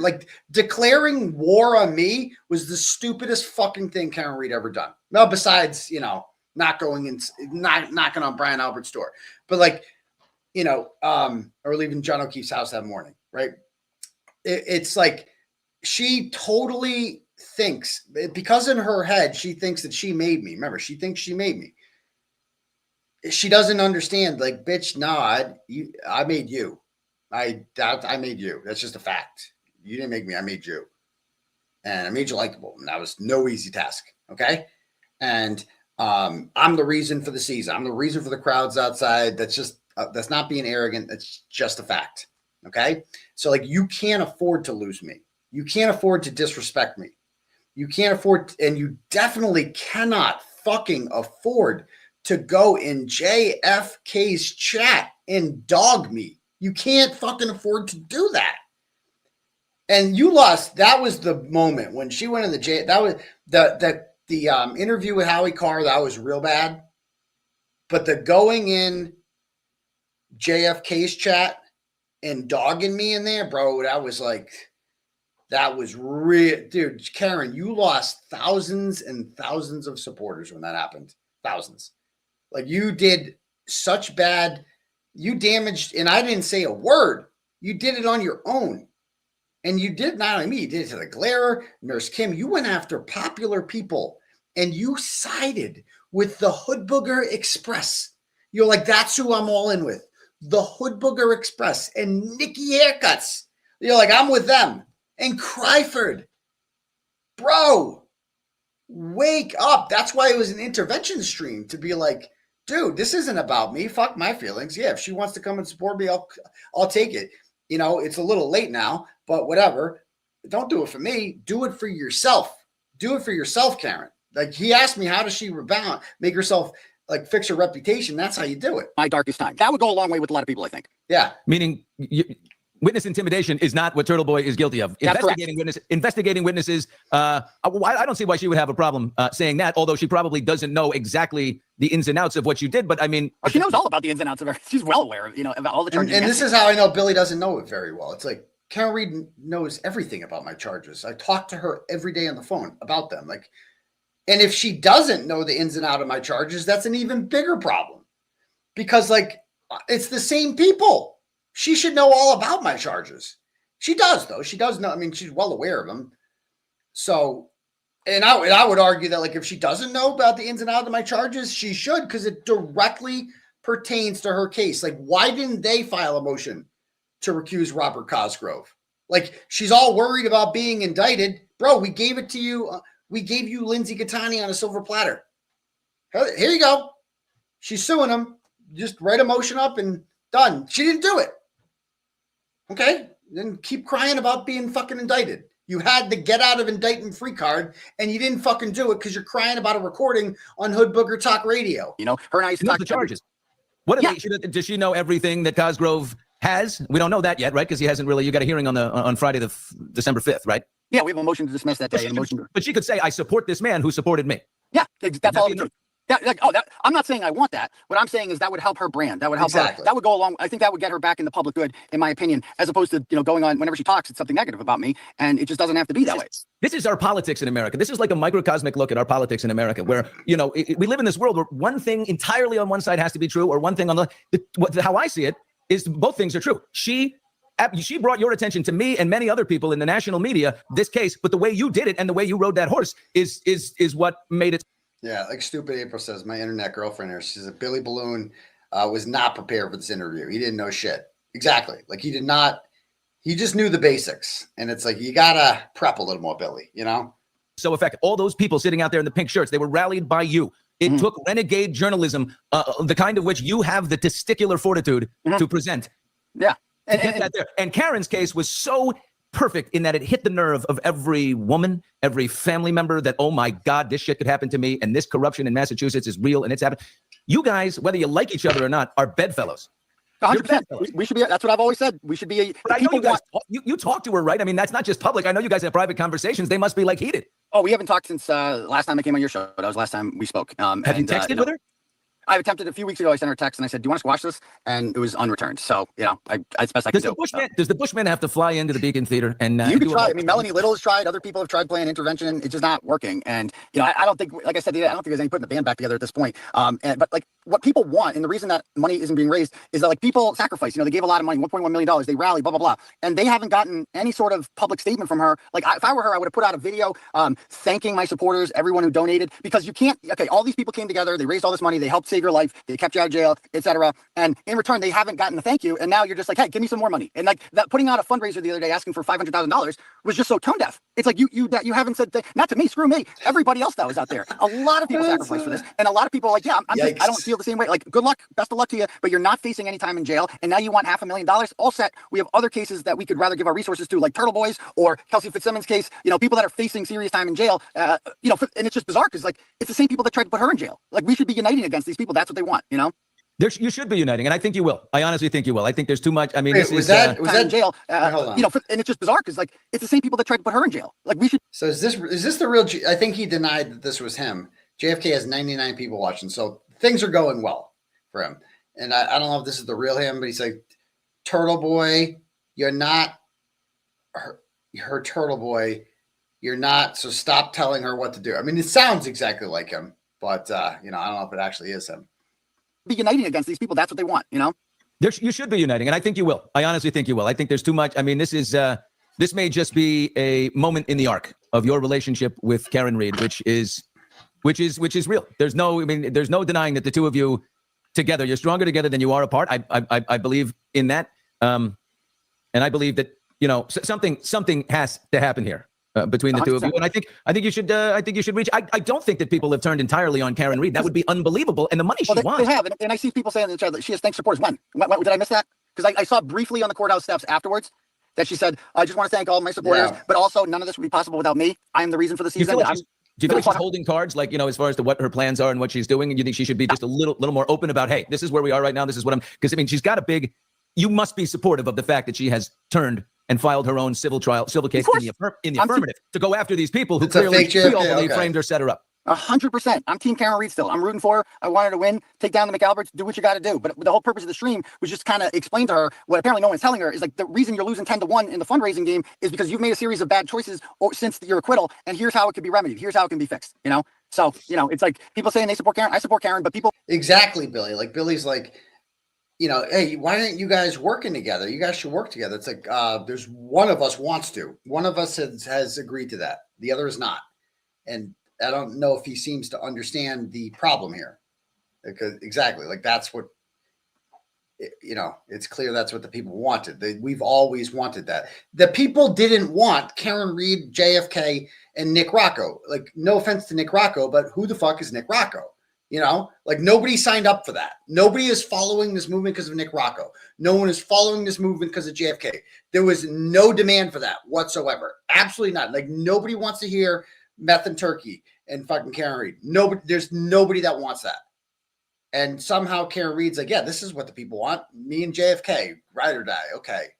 Aren't giving their money. And that's the problem. It's like, because there's no, like, but people they've already given so much, right? $1 million. Now they would be inclined to give more if they felt appreciated. I'm telling you, like, that's how a lot of people feel, and it's like, whether or not that's validated or not, whether or not is regardless. Like, as a marketing person, you have to look at that and say, well, this is what they want. So you got to give it to them, or else you're going to get out fundraised by the McAlbert 10-1. Well, overall, the $1 million that they've raised so far, she's blowing them out across the board. I mean, if you look at the latest round, what she's asking for now, but she's got to pay these people. She's got all these experts that need to come back out. That money goes to pay them, I assume. You got to pay all these. That's the other thing. The transparency about it is just like, just give me $500,000. It's like people are like, what for? Like, what is insurance paying this? Like last time, it was very clear. People wanted to give last time because an innocent woman was facing life in jail, right? We saw it in front of our eyes. We saw that ARCA costs a shitload of money. We saw that all these people need to be paid. We saw that. And now it's just like people are unclear because it's like, are they not working on a contingency? Is insurance not paying for this? People just have questions. And like, it's about being transparent. And people would probably feel a lot more comfortable because there was no like announcement from her like, hey guys, I could really use your support. It was just Nick Rocco posting a link in a Facebook group saying, hey, pony up. And people are like, yeah, I'm all set. Well, they've given a lot of money so far. How many people are there? You're asking for now, it's going to be $1.5 million, but did you feel it? You felt passionate about defending this woman who was framed by, law enforcement and people we should trust. And now this woman wants to go and make them pay and put them on the hook for what actually happened. Do you support that as much? Maybe people feel like we saved you. We saved you. You've been acquitted. But now maybe people are scared of the takedown of the law enforcement structure in Massachusetts. It's overwhelming to see that happen in your community. Billy, it's because she's not facing time in jail anymore. Like, that's why people donated last time, because they don't want to see an innocent person go to jail. It's just people don't have the same fervor for it. She's freed. We freed Karen Read, and now I'm facing 90 years in jail because I freed Karen Read. And people are like, like the general sentiment in the comments was, I'd rather give my money to Turtleboy right now. Right. And because like I'm the one that's facing jail time. And if she had maybe just put out some sort of statement saying that she supported me, I bet you a lot more people would have her back right now. That's fair. How much do you need? That's fair. Me? I don't think like the bill keeps going up, obviously, because the longer this goes on, the longer they stall. You don't want to know what I've paid. I could buy a whole new, more than my mortgage, that I've paid just in legal fees. And you don't get any of that back when you're acquitted or the charges are dropped, so. Yeah, the tweets about 𝗃𝗃𝗃𝗃 were just so inappropriate. Again, Nick Rocco, and I'm not saying fuck Nick Rocco, but Nick Rocco tweeted out negative things about 𝗃𝗃𝗃𝗃. And which is fine if that's his opinion, but the problem is he is perceived, like it or not, as the mouthpiece for Karen Read because she has delegated him that, and she has to understand that. And that is a really, really, really bad look. And by the way, 𝗃𝗃𝗃𝗃 wasn't fired; he quit. Every dollar helps, goes to the 𝗃𝗏𝗺 fund because he's a New York attorney. I got to pay to get him up here every time. Obviously, pay for his time because it's extremely valuable. So, I don't know how much I'll need. The bill keeps going up. Is it like a couple? Is it 100? Is it up in the millions area? Not millions, but we're talking total. When this is all done, I have paid more probably for my legal defense than Karen has for her legal fees. Like, let's just put it that way. You spent more of your own money. Yeah, well, yeah, like what I'm saying is like, I believe it's been pretty public. I think she had a flat fee with Alan and David. I think it was like 200, something like that. Like, we're over that. Let's put it that way. Look, if she were to say, right now, you've painted her into a corner, right? Karen's a tough, Boston chick. You are a tough Boston man. I mean, you guys should be here in the same section of Foxborough Stadium, beer in hand, going crazy for your team. You've painted her into a corner. Now she's like a raccoon trapped in a trash can, and you've got a broom. You got to give her a lane to say, I appreciate you, I support you, let's be stronger. She's like a raccoon trapped in a trash can. He's like, you got to give her a lane. Bro, Billy's missing the point. Like, I've given her the lane. You saw the text before. $250,000. That's what I could offer her. Just to start minimum. I probably could have paid her more than that. If like that was my business plan. We could have made so much fucking money, But, she wanted to go on Howie and hold the book up like a fucking idiot. Hey, come buy Howie's book that I will make no money on. And also, I'm broke and living with my parents. Give me money. Okay. Together, you got to give her an opening, right? What you did on Sunday, while you felt it from your heart, and that's your brand, and that's why you're good at what you do. She is painted into a corner a little bit, and it's gonna, look like, haha. You see, I told you, you were blind, stupid, and naive. Fair. And now you capitulated to me. How do you give her a welcome mat? Well, like, let's not air it out. And that's fair. Like, because I've called Karen out publicly like that, if she comes and apologizes, it's gonna seem like I forced it out of her, right? Fair. I agree with that. Right. So I don't want that. What we want is like, honesty and realness. And what's real right now is me and Karen are human beings, and we're both very opinionated and stubborn, and just put us on a stage together and air that shit out. And we need a mediator. You could be the mediator, Billy, if you want, and we don't need to have a kumbaya moment. We don't need to agree. We don't need to like whatever, but like people will pay just to watch that. You know what I mean? Like people would, who even gives a shit if it ends happily? People just want to watch it. So let's just fucking do it. You can come on there and shit all over me, Karen, for all I care, and get paid for it. Just doesn't that sound appealing to you? Like that's the way out, I think. Proposal is, let's do a show at the Wilbur, me and Karen Reed, where we just hash it all out, lay it all out on the table. I think we could sell tickets for that. You can say whatever you want about me. You can crap on me. Exactly. Just give it to me. Say the things that annoy give it to me, that annoy you about me, and we hash it all out. We both get paid off it. Everyone would want to watch that. Let's do it. Let's do it. I think I should come to keep the peace, and I will donate whatever comes my way to both funds equally, 50% each way, because you guys have a bigger thing on your hand. I listen, I don't think that's a terrible idea. Honestly, because that way she's not capitulating. That way she's not like kissing the ring. Like, you can let me have it, but let's at least talk. It's like The Bachelor after the final rose. The guy comes out and she comes out, and it's like, what happened? What went wrong? The one that didn't get chosen didn't have that tension. Exactly. I mean, it would be great theater. Everyone would want to watch it. You love me, hate me, think she's innocent, guilty. Everyone and their mother would watch that. So let's do it. As opposed to just asking for handouts, which is what is essentially happening now. Arms for the poor. I wonder if she feels like making theater out of it would. She opposes that. She opposes that, right, for sure. Karen Reed hates theater, right? Come on. Well, I mean, that's fair. That's fair. Yeah, no, it's a serious thing. The civil trial, the ones that she's put forward. It was the murder trial, and I made a whole lot of theater out of that, didn't I? You did. Yeah. Can she be seen doing that? A Turtleboy. Karen Reed loved theater. She loved the theater of what I was doing. Of course she did. It was awesome. There was a crowd outside because of the theater. Stop it. She loved the theater. Karen coming together. She might see that, it might send the message that she's making too light of it. Documentary. She never saw a microphone she didn't like speaking into. Why'd she suddenly get so shy? You know what, though? It could be, but it shouldn't just be about, a coming together. It should be about, where do we go from here? It should be like a smart intellectual discussion about what's happened, where we've been, where we're going. And along the way, the message is obviously clear that the two of you are sitting down, together. So instead of making it about yourselves, it should be about the larger issue and how the two of you see it going forward. Right. Like, instead of going on the JFK show and leaving snarky comments about me, say it to my face in front of people, and we'll sell out the Wilbur doing it. Let's go. You can trash me all you want. Let's do it in front of a crowd. Let's go. And then we lay it all out. Like, so we have a discussion. We have some sort of you can mediate it, and then let's do it.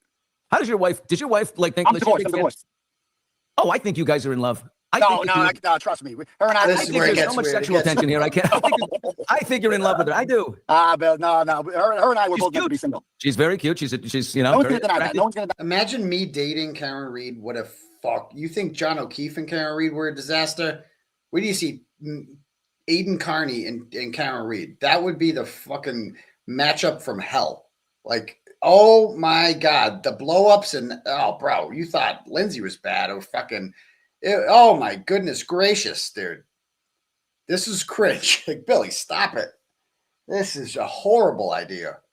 Like, absolute. First of all, I don't do relationships. I'm really bad at them because I'm just really, one of my great weaknesses in life is monogamy. I'm just really fucking bad at it. So, and it feels good to be upfront now that I'm like single and to be able to say that, just like, look at, you don't want to date me. You don't want to be in a relationship with me. It's going to end bad. I'm just really bad at it. And so you're not going to feel special ever. You're not going to you're going to be like, your birthday's going to come and go. I'm going to get you something stupid. I'm not going to meet your parent. It's just like, I'm just bad at it. You know what I mean? I'm really bad at relationships. So it feels good to just to be honest, be like, I really fucking suck at relationships, particularly the monogamy aspect of it. So but so he starts pushing this thing and I'm like, bro, there is no chemistry there, like whatsoever. Like, I mean, Karen Reed is attractive. Nobody's going to say she's not attractive, right? She's a pretty girl. And when I first started covering this story, I was attracted to Karen Reed, right? I mean, she looked good, but then over time, you're just not. And I can honestly say that I am not. And that's not a knock on her. I'm not saying I'm saying that I'm not attracted to her at all, but also she's attractive. Does that make sense? Like I have zero, and I'll be sometimes you fantasize with people, not her. I don't do that. I've never done that. So it's like, it's just different. I've never, ever gone there in that mind. And I'm real with you. I would tell you if I had. I've never done that. It's just weird. It's like, because I know her as a person and I have no interest in that. And it's just like, we're too serious. Like she's not my type at all. She's not my type. Like, it's just, I just want fun and, not serious. And she's a serious person and she's just not my type. I don't know how to explain it.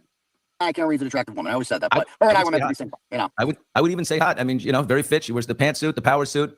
Very intelligent. Obviously, worked very heavily on her own defense. Sounds like you like it. Sounds like you like it. Teacher. I think there's something here, man. I think we are going to do The Bachelor. The Bachelor, Karen Reed. There you go. The Bachelor. Am I wrong? Am I dead wrong here? You don't feel anything? It's of course it's not. No, you're dead wrong with that. I have absolutely no interest in her like that. But I'm not going to lie and be like she's not attractive. Of course she's attractive. Like everyone can see that, but I'm not interested in her like that at all. Let's just say this. Let's say it's a better night at the Waterfall or some other bar. Just a good night. None of this stuff had happened. And you're out there going to get your car, and there she is, and the whole thing. And you're underneath a street lamp together. Would you make out? No, God, no. Come on, Billy. You're gonna get me in trouble. No, I'm good. I'm good these days. What is you doing? Let's see where this goes. But I think your next move is olive branch. You did what you had to do. You got it out. Yep. Let's see what happens. No ass bitch. No, I can't. Who said that? Was that 𝗵𝗵𝗄𝗧? That was rude. First of all, I'm not laughing about that, but it's kind of funny. I mean, it's inappropriate for the police to say that. Remember that?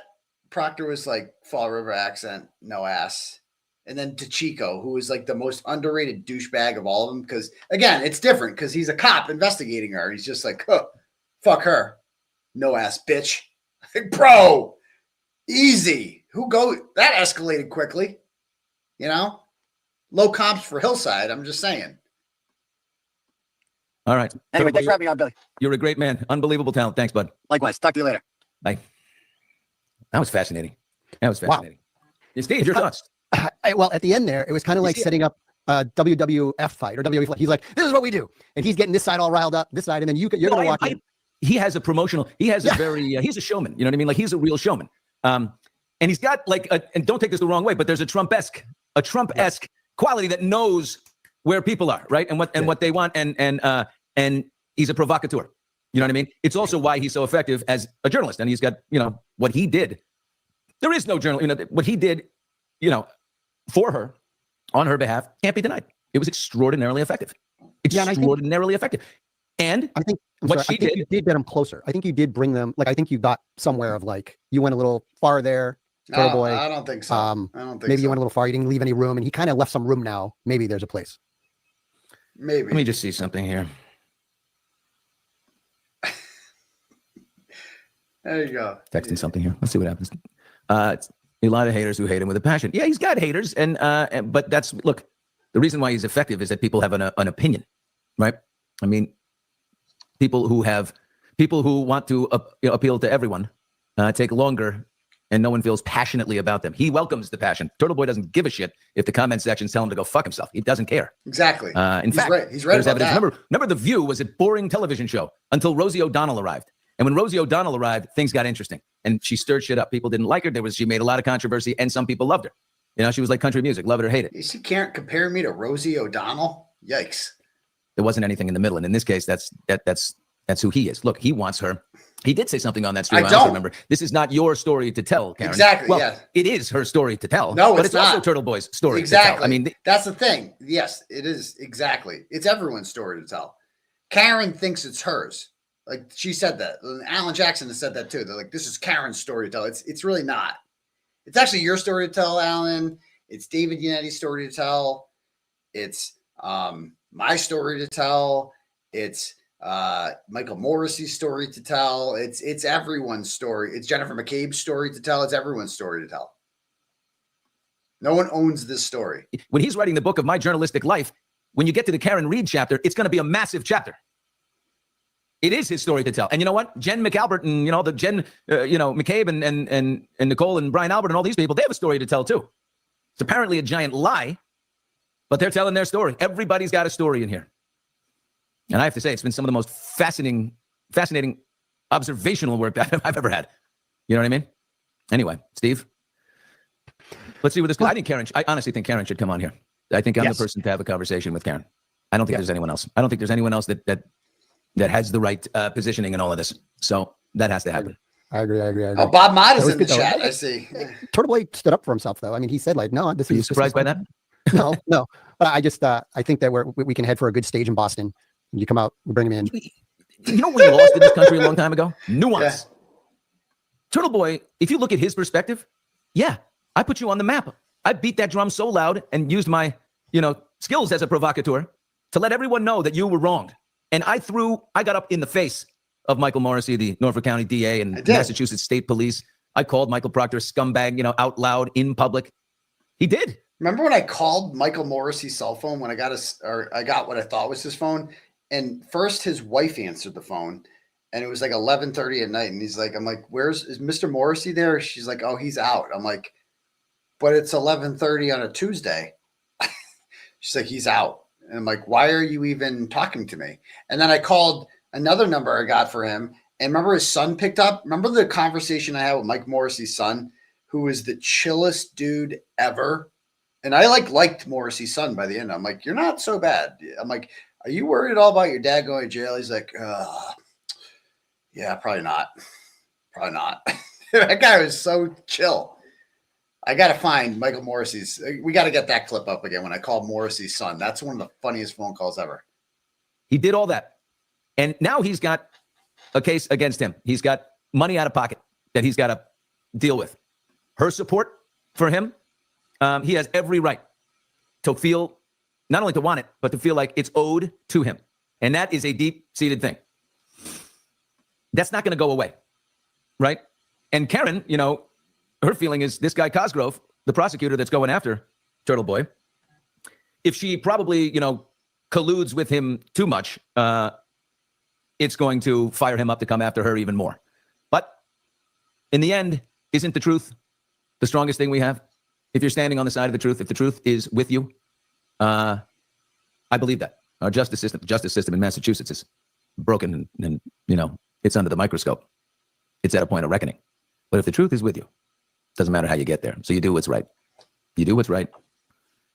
And the truth shall set you free. So this is interesting. Comments. The real story is corruption of law enforcement in Massachusetts. Aidan and Karen are both victims of the same evil machine. Yeah. He's butthurt that she hasn't, publicly said that, butthurt. When I envisioned as a little girl, a knight in shining armor, I didn't envision a guy with a sweatshirt and, power rallies and glasses and wielding a microphone. I had him wielding a sword, not a microphone. But that's what you got.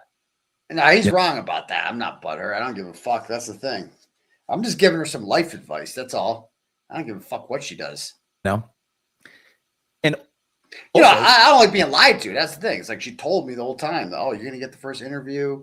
We're going to do this and that. And so I had a different vision of how this story ended, And I've accepted the fact that that's not how it's going to end. But I was lied to. And if you're lied to, you feel like, what the fuck, you know?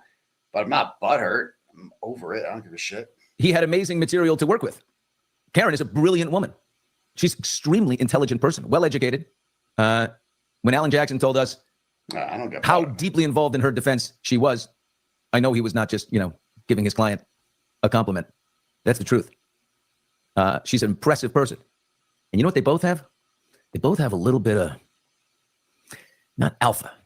You know what I mean? No, you're right. You're right. You're right. A strong conviction. Yeah, you're They right. both are stubborn. Both. We are, but she's more stubborn than me. Like we're both stubborn, but I'm reasonable, I think. And I can be like, I have more humility than Karen Reed does. Believe it or not, I do have humility. And now, because of Turtleboy's impromptu intervention on Sunday, we're painted into a bit of a corner. That's why I asked him about the off-ramp. If you paint someone too far into a corner, you're not giving them an off-ramp, right? And we want the off-ramp. Because you know who wins with this battle? She's had the off-ramp for quite some time. She's staying on the highway, man. She's not getting off. So, all right, cool. Let me read some more turtle chats, and we'll call it a night. Let's see what we got here. Okay, okie dokie.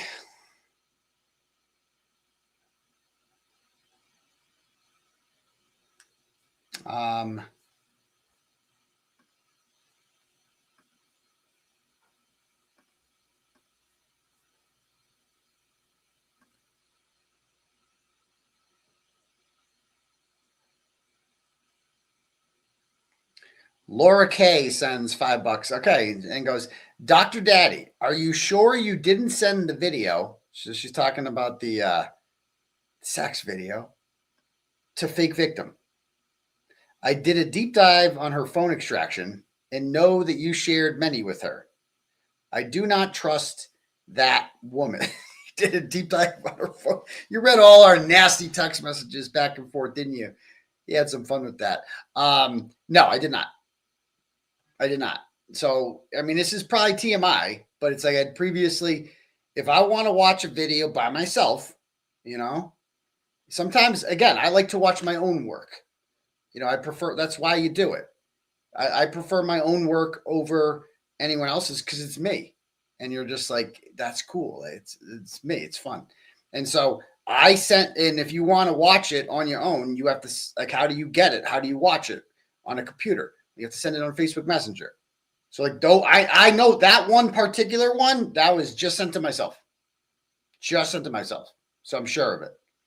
And again, I don't trust her and she doesn't trust me. This is not a trust thing between her and I moving on. This is transactional.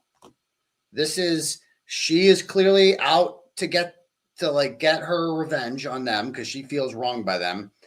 I also feel wronged by them, and she can help. That's it. That's it. Okay. So, okay, next. Interesting question.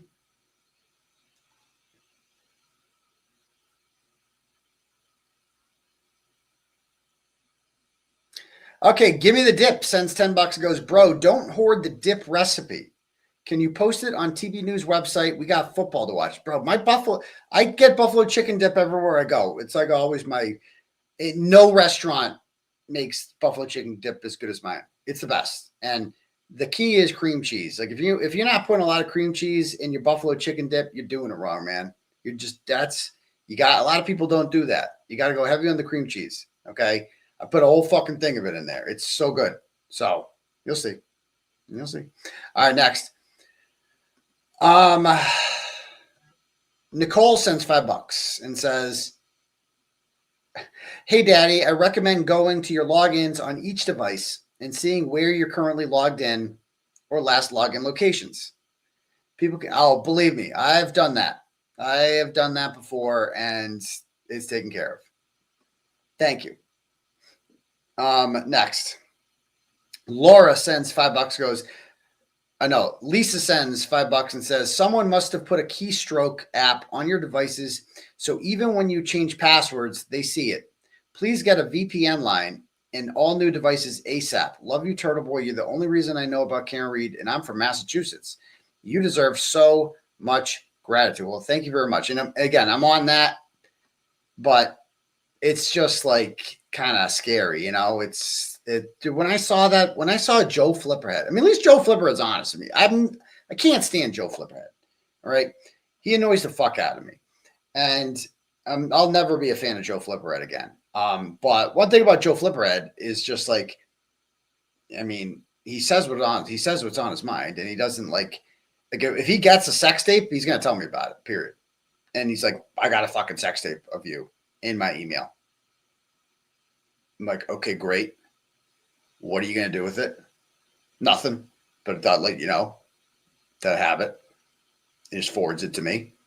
And then I get the email and there it is. Me going to work. And it's like, well, that's disturbing. It's being sent to you. And I'm wondering who else it's been sent to. Like, who else has this tape now, you know? It's just like such a violation. It's just like, that ain't cool. And it's like, I don't even know what to do. Like, go to police. I mean, what are they going to do? You know? Or my local town, what are they going to do? We're going to call the state police. What are they going to do? Anyway. And again, I sent it to no one, bro. No one. Telling you. All right, back to this.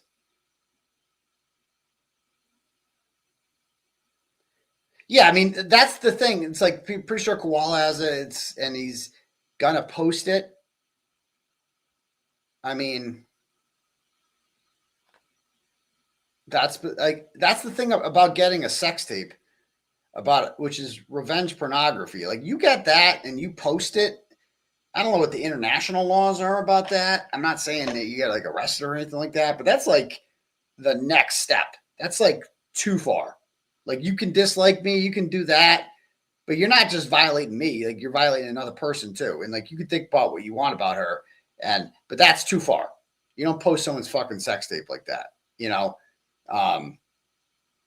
Like, that's just the ultimate violation. Like, there's no other way to do it. And we'll see. We'll see. Yeah, even Krusty. I mean, you're sure Krusty has it. Even she's not posting it because you're kind of. I'm sure Krusty would love to post it. She's probably shared it privately with people. All that's, I'm assuming. But like, what do you get with that? Like, what do you do with that? You can't. Where are you gonna post it? You can post it on Twitter, Facebook. You can start on OnlyFans. Like, you can't do that. There's nothing. Your hands are kind of tied. You know, your hands are kind of tied if you get something like that. So I don't know. And like, I have not seen it posted anywhere. If it gets posted anywhere, that's when right to the police. I mean, we know it's being distributed, which is something I could probably report. I have evidence of that. I mean, they're using Proton emails and shit like that that can't be traced, you know, because Joe Flipper, got another Proton email, and it's like overseas and whatever. So like, the people whoever's sending it knows that it can't be traced. But you know, it's so fucking violating. It's just so not cool. It's just not cool, man. It's not for your eyes. It's just fucked up, you know? And it's like, do you know what that feels like when it's like, when I first saw that happen the other night, because I heard them talking about it. I'm like, they're full of shit, you know? They're full of shit. And then I got sent a screenshot of it. And then it was posted on Twitter, the screenshot. And I'm like, that was the most violating feeling, because I sent it to no one. And that it's a scary feeling, because you're like, holy shit. How? You know what that feels like? Because not only is it out there, but you just feel like you're not even safe in your own phone. Like, I didn't fucking send it to anyone, man. Fucking nobody. Nobody. And it's just, Krusty's got it. Like, do you know what that feels like? It's the most violating feeling ever. It's like you feel unsafe. You feel like you're constantly being monitored. I get text messages now. It's happened 5 times. 5 times now. Remember I said I got messages when I was at Quinn's? And I'm like, okay, there was twice I got messaged. And it's like, hey, you know, I see you at Quinn's. You're out with your mistress or something like that. It was untrue. I was with my son one time. And so we thought it was like an employee at Quinn's because it happened twice. And then it happened 3 more times. And every time it happened, I was out. The only time I've ever heard from this number is when I was out somewhere. Okay. And, you know, it's like, then it starts fucking with your head. You're like, well, it can't be someone following me. There's no like full-time group of people following me around. You know, that can't be happening because the other 3 times it wasn't at Quinn's. So I'm like, okay, so it's not a Quinn's employee. All right. Check that box out. So, but they know I'm out. They never once texted me when I wasn't out. Every single time I was out, which leaves only 2 choices. Okay. 2 possibilities. Okay. Either there's a tracker on my car, right? And they know I'm out. They know, like, and they're like, oh, that would explain how they know I'm at Quinn's, right? Because there's a tracker on my car and they can see where it's at. Or there's a tracker on my phone. And I don't know how that works. One of those 2 things. So I go to get my oil change the other day and I'm like, can you guys look under the hood for any sort of tracking device or anything like that? You know? So, you know, and they looked and they couldn't find anything. And I thought, I'm like, I don't know. People are telling me about air tags. I don't know what those are. It's just a scary feeling to know that every time you go out, like I went out the other night and I left my phone at home. No, I didn't leave it home. I turned off location services. So like I couldn't do like maps or anything like that. I turned the share my location off. And for the first time, I didn't get one. And it was just weird. You know, it's like the most violating feeling ever to know that like you can't, when you don't feel safe in your own phone, in your own home, in your car, and you're like, and you're getting these messages saying, I know where you are. And then a fucking a sex tape of you is sent to 𝗃𝗲𝗺𝗺. And you're like, what the fuck? Dude, you know, it's fucks with your head. And you try, it's very violating. And, you know, you just like, I guess I have to go to the police, but then I'm like, I'm going to go to the police. And what are they going to do? You know, what are they going to say? Like, I don't even know what to do. It's so violating. There's no other way around it. You just feel violated. Yeah. And this is true. The Android thing. Like, I fucking hate Androids. I think they're ghetto. And I think people who have Androids are ghetto. No offense to the 30% of people who own them. Right. I think it's just like, I'm an iPhone guy, but they don't have the cloud. Like Androids don't have the cloud. Okay. And so I guess I have to be but like, why do I have to be? I don't want to be an Android person. I want to be an iPhone person. I'm a free person living in a free country. I should be able to have whatever fucking phone I want and feel secure. I shouldn't have to feel like wherever I go, I'm being followed and there's a fucking tracker. I don't want to feel like this shit, bro. The sex tape, that fucked me up. I'm just like, that fucked with my head bad. So if whoever's doing this, mission fucking accomplished. My head is sufficiently fucked with. And I notice I'm not getting a text now. When I'm home, I never get fucking texts. Only when I go out. So consider yourself, you've successfully fucked with my head, whoever's doing this. Congratulations. You win, you know? Next.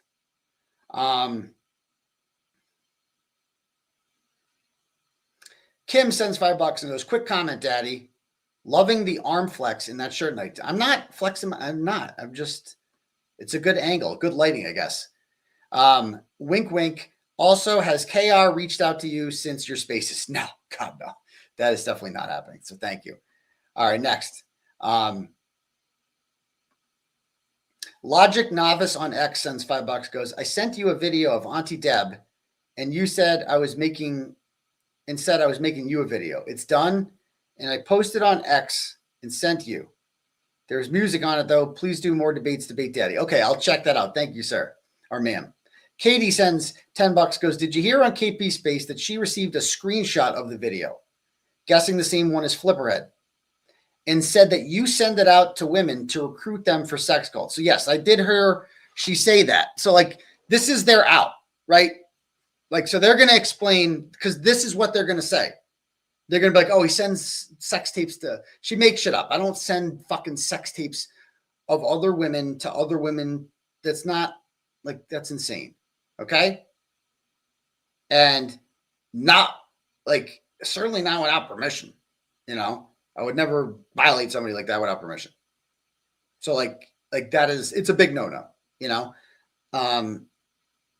So like her saying that, that's just her way of like, because she knows, if I suppose I had sent it to like 10 women, then I would have no one to blame but myself, right? Because it could be any one of them, just, you know what I mean? That would be on me. But the fact of the matter is I didn't. And I know I didn't. And that's what's fucking with my head. Because in my head, I'm thinking, I know I didn't send this out to anyone. So how the fuck is it out there, bro? You understand what that does to you? It's like, how the fuck is it out there? You know? Ugh. It's fucking, it made me really pissed off when that happened. I'm like, dude. All right. Hallie or Haley sends $100. Thank you. And said, I bet you said thanks for the churro house too. Oh, many times. Oh, I'm very thankful for the churro house. I love the churro house. And I love it so much. So hopefully we keep getting it. We'll see. If not, then we rent somewhere, you know? I love churro. Best town on the Cape. Katie sends $10 and goes, did you, oh no, I read that one. Jill sends $25 and go, okay, this is long. I can't read the whole thing.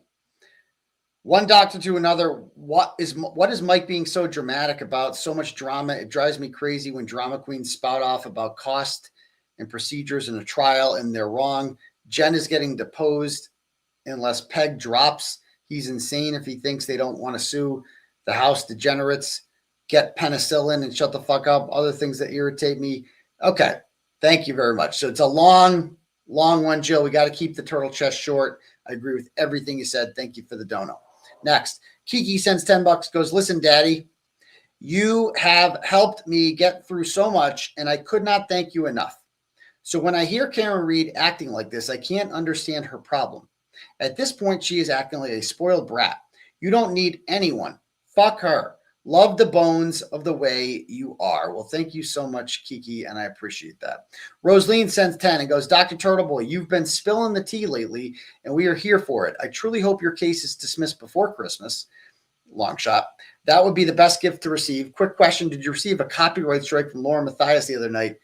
So many early Ratchet nominees for next year. No, I did not. I did not. Ashley sends $200. Jesus Christ. Woo! Killing it. Grifting hardcore tonight. And just says, keep on keeping on. Will do. Thank you, Ashley. You're too nice. Sanity Hack. Lonely Turtle Rider in New Orleans sends $10. Goes, my man, 2 suggestions for us outliers who came late to the party. Number 1, how about a digital map somewhere for us riders outside Boston can hook up? I don't know what that means. Number 2, I love the stories, but I can't keep up with the women. With me, it's really hard. You'd need a map for that. Since I came late, how about a bio of all the places that your dick went and the status? I'm sure Emily C. can get on that, or somebody will be a Turtleboy the Intimidator. The path of the Intimidator. And the status. You could make an organizational flowchart or a Monopoly game board with a 3D printed model of the Intimidator. Oh, God, this is getting dirty. To move around from square to square. Oops, landed on Krusty Avenue, straight to fucking jail. Don't ever fucking change free turtle. But yeah, Krusty's like asexual. I'm convinced that Krusty has, the odds that Krusty has ever had an orgasm are like 1,000,000 to 1. It's just, you know, she's never experienced an orgasm before, ever.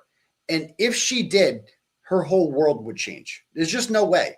She's never experienced an orgasm. No way. She probably hasn't been fucked in like a decade, I would guess. I mean, she made a bunch of kids early on. So she was fucking early in her, you know, she would get raw dogging it like with junkies, like it was going out of style back in the day. But now look at her. Like no one's fucking her. Like you look at her, who's going to fuck her? Like nobody. Even that Benny guy, like, that guy's not even fucking her. Like no one's fucking her. He's a freaking gorilla, you know, a silverback. All right, next. Marisa sends $5 and goes, I really feel for you, Turtle. She went from hero to a zero. You come out looking like a king without that being your objective. She added insult. It was tough along the way. There's some bumps along the way, though. I survived, but bumps along the way. She added insult to injury, and it's such an ugly look for her when you, especially, and all us outside the court are supporting her. No lies spoken.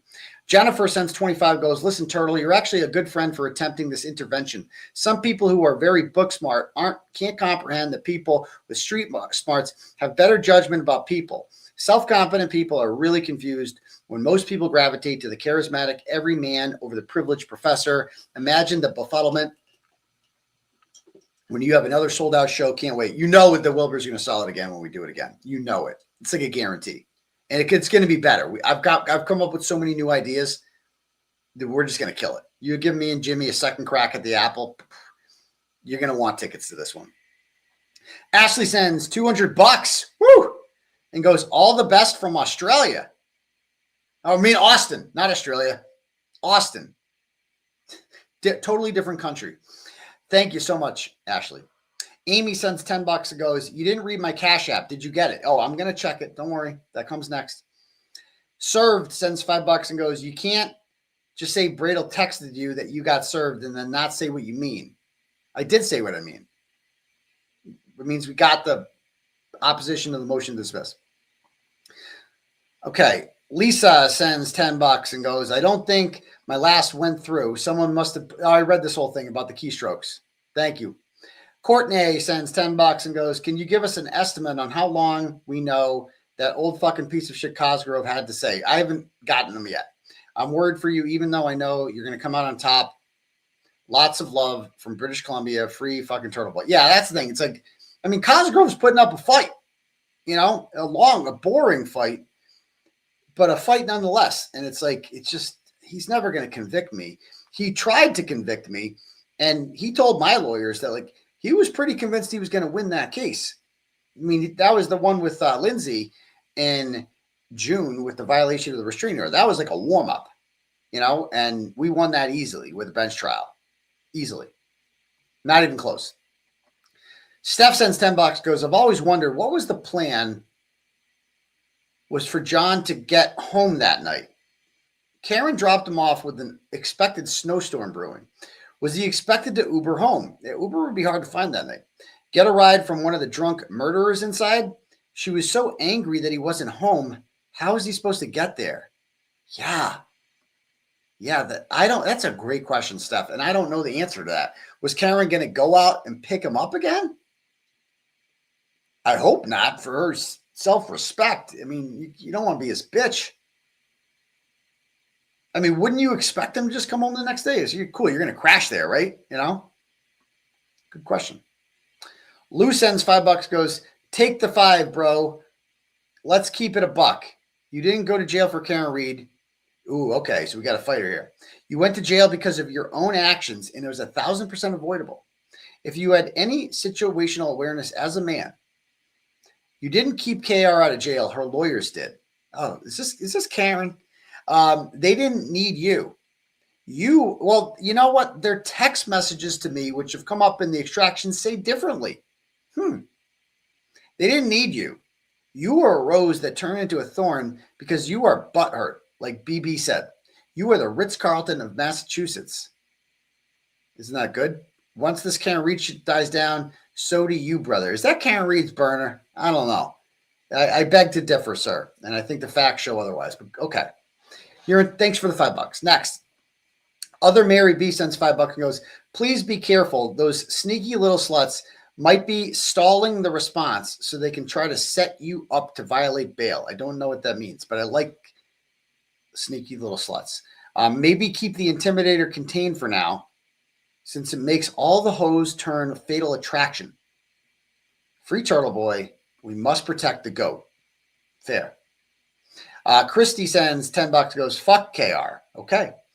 Krusty Anderson sends $10, goes, McAlbert's will be loving the fuck you, Karen. Okay. And Krusty Anderson sends another 10 and goes, love you, daddy, from Australia. Well, thank you. And I love you too, you kangaroo, you crazy kangaroo. Okay. Couple more here. Emily sends $5, goes, you missed it in the chat. Someone says you got phone graped. Oh, did I? I did get phone graped. Sounds like it. I know that's the new thing with Nan. I did a whole thing on Nan this morning. You know, I did a poll about, because I'm not an anti-Nan guy. You know, Nan's never done anything to me. And I just talked about Nan because I'm like, why is everybody's profile picture of grapes? And I guess she's got a feud with Jimmy going on, Auntie Deb.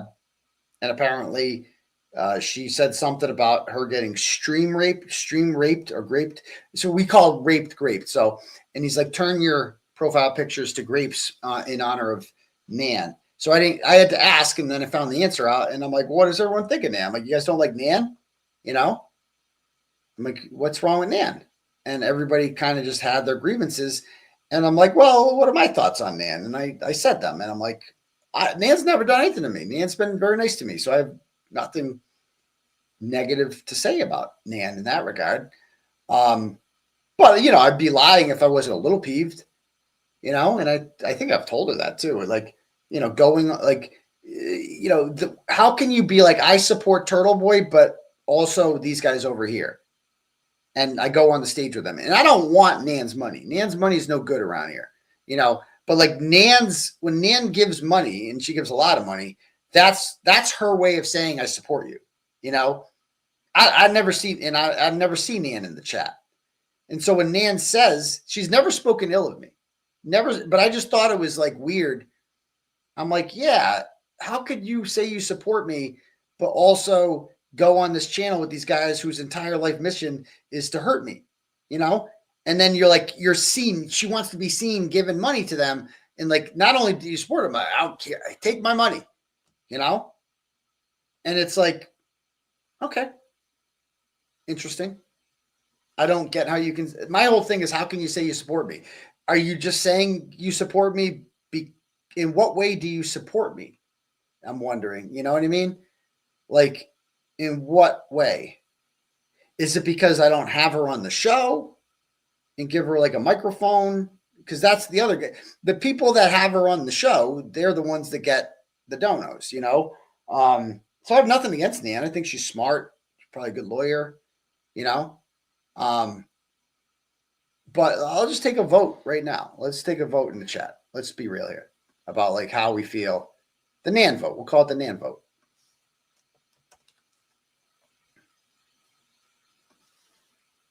Vietnam. All right.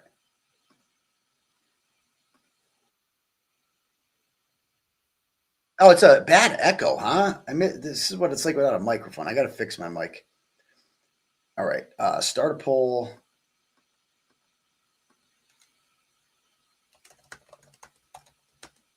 Are you a Nan fan?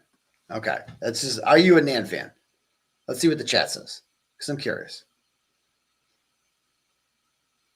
Jesus Christ. Okay, 83. Okay, it was a 94 for no. It is dipped 200, 300 votes in. 80. Oh, 90% yes. Can we get 25? Can we get 25? 18, 20. Oh, we got 20. Can we get 25? Can we get 25? 21. How about 21? No, 19. Going the wrong way. Come on, get up there. Give me 25. I'm going to vote yes. Can I vote? I can't vote in my own poll. God damn it. Okay. Anyway, I was just asking. I have nothing against Nan. But, like, you know, it's just kind of like, that was my only beef, was just like, what up with that? You know? And that was my initial beef with Crawford and them. You know? Okay. Is it my lack of super chats? I mean, is that, I don't know. Maybe that's it. Maybe some people just like to be in the red. I don't know. Okay. Ashley sends $25 and goes, the police have had your phone and you would be crazy not to let someone sweep your phone. I mean, they haven't had my phone since October of 23, though. If something there, it would be revealing and traceable. Thank you. Ali sends $10, goes, listen, Turtle, will you be at the Monday night football Pats game? No, but I'll be streaming it, I'm sure. I will not be there, but I will be streaming it for sure. Thank you. Diane sends $5, goes, I know what it's like to be falsely accused and facing life. I know what she's taking for granted. She's a douche cunt. Okay. Sorry you were facing life, Diane. Amy sends $10 and goes, I've thought that they were monitoring your phone ever since you and Meredith got chased up the road at Higgins' place. No, there was no way that was a coincidence. There was. I pissed the cops off, and it was a real life nightmare as I couldn't go to police. Okay, so that is not what's happening. They were not chasing. Brian Higgins did not know we were coming because he was tracking Meredith's car in July. That was not what happened. And that's the end of that. Okay. Next, let me see if we have any cash ups.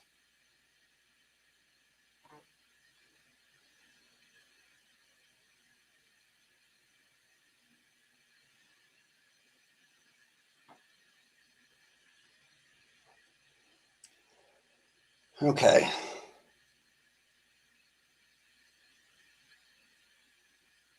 Robin sends $5 and says there is a proton. Oh, there's a way to report abuse for proton mails. Thank you. I will take that down. Appreciate that, Robin. Lisa sends $10, goes, I think the video is from the Tink team and state police leak. No, it's not. Thank you. Paul sends $10 and goes, that crying comment was about LTL. Please play. Please play what? I don't know what you're saying.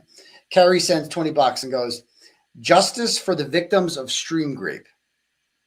So I apologize to anybody, any stream grape survivors out there. Gang stream grapes. They're dangerous. So thank you, Carrie. Oh, Jenny said, okay, I will do that. Thank you very much, Jenny. Andrea sends $15 and goes, never count us out. Let's go Chiefs. Thank you. Jenny sends $10 and goes, I heard you. And then a drooling emoji. Nice. Thank you, Jenny. Okay. I think that's it for the Cash Apps. Let me make sure that we don't have any turtle chats here. Okay, one more. No, two more. I think. No, three more. Tiffany sends $10 and goes, just a thought. Wouldn't whoever is stalking you sending the video be engaging in witness intimidation since you're involved in multiple high-profile cases? They're committing lots of crimes by doing that, for sure. I mean, hacking, revenge pornography, the coercive control law, a whole bunch of crimes. Yeah. Worth requesting an investigation to get the answers. The question is, how do they answer those? We'll see. Okay. TB sends $5 and says, okay, enough of the ball licking. I am a fan, and I can also call bullshit when I see it. And you, sir, do act like you are butthurt. Ooh, okay. Furthermore, all of the people choosing not to donate and trash talking Karen are a direct result of you talking about her in your program. Exactly. Good. I mean, yeah. How's that karma taste, Karen? Was it worth it to go on the JFK show? How'd that work out for you? Was that a good financial plan? They teach you that one at Fidelity? Unlike you, I ain't a ball licker. Furthermore, all of the people choosing not to donate are result of you in the negative light. You keep saying she spoke badly about you in a chat. She did not mention your name or anyone else. You cannot be mad that somebody lied to you. Okay, so first of all, she didn't mention my name.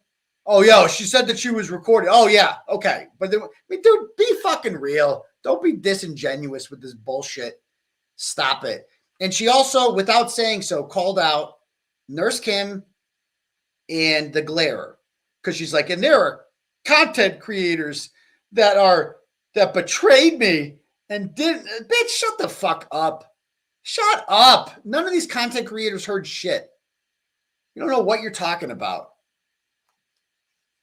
Calm the fuck down. I mean, Jesus Christ. You were a victim when you got framed for murder. You ain't a victim over this shit. No matter how much the Hood Booger Express, meth and turkey wants to white knight for you. You are not a fucking victim of that. Stop it. Grow the fuck up. Jesus Christ. Ridiculous. All right, cool. Next.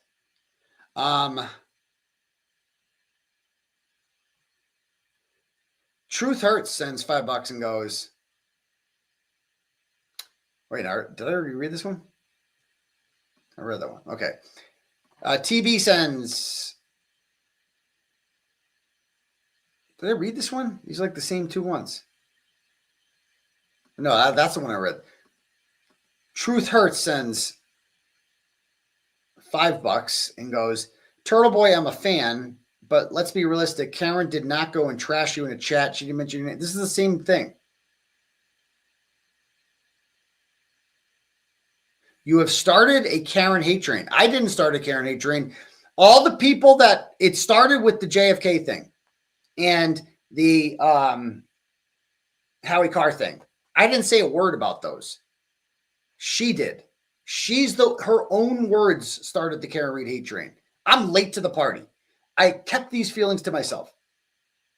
So there we go. Okay. All right. I guess that is about it. And all right, guys, we will see you guys all. It's getting late. It's 1:24. Sorry about the late start tonight, but it's friggin' 1:30 in the morning. We got 6,600 people here. Killing it. Thank you guys for everything. I love all you fine people. And enjoy your Thanksgiving. Enjoy your buffalo chicken dip. Go Lions. Go Cowboys. Go Bengals. That's who we're going for. I don't know if any of them are actually going to win. We'll find out. They'll probably all lose. But anyway, we'll see you guys for the next episode. No sex cult this week. Enjoy your turkey day. And we'll see you guys all Saturday night. Peace to you, bum crease. Out. Brush your teeth, too. It calls for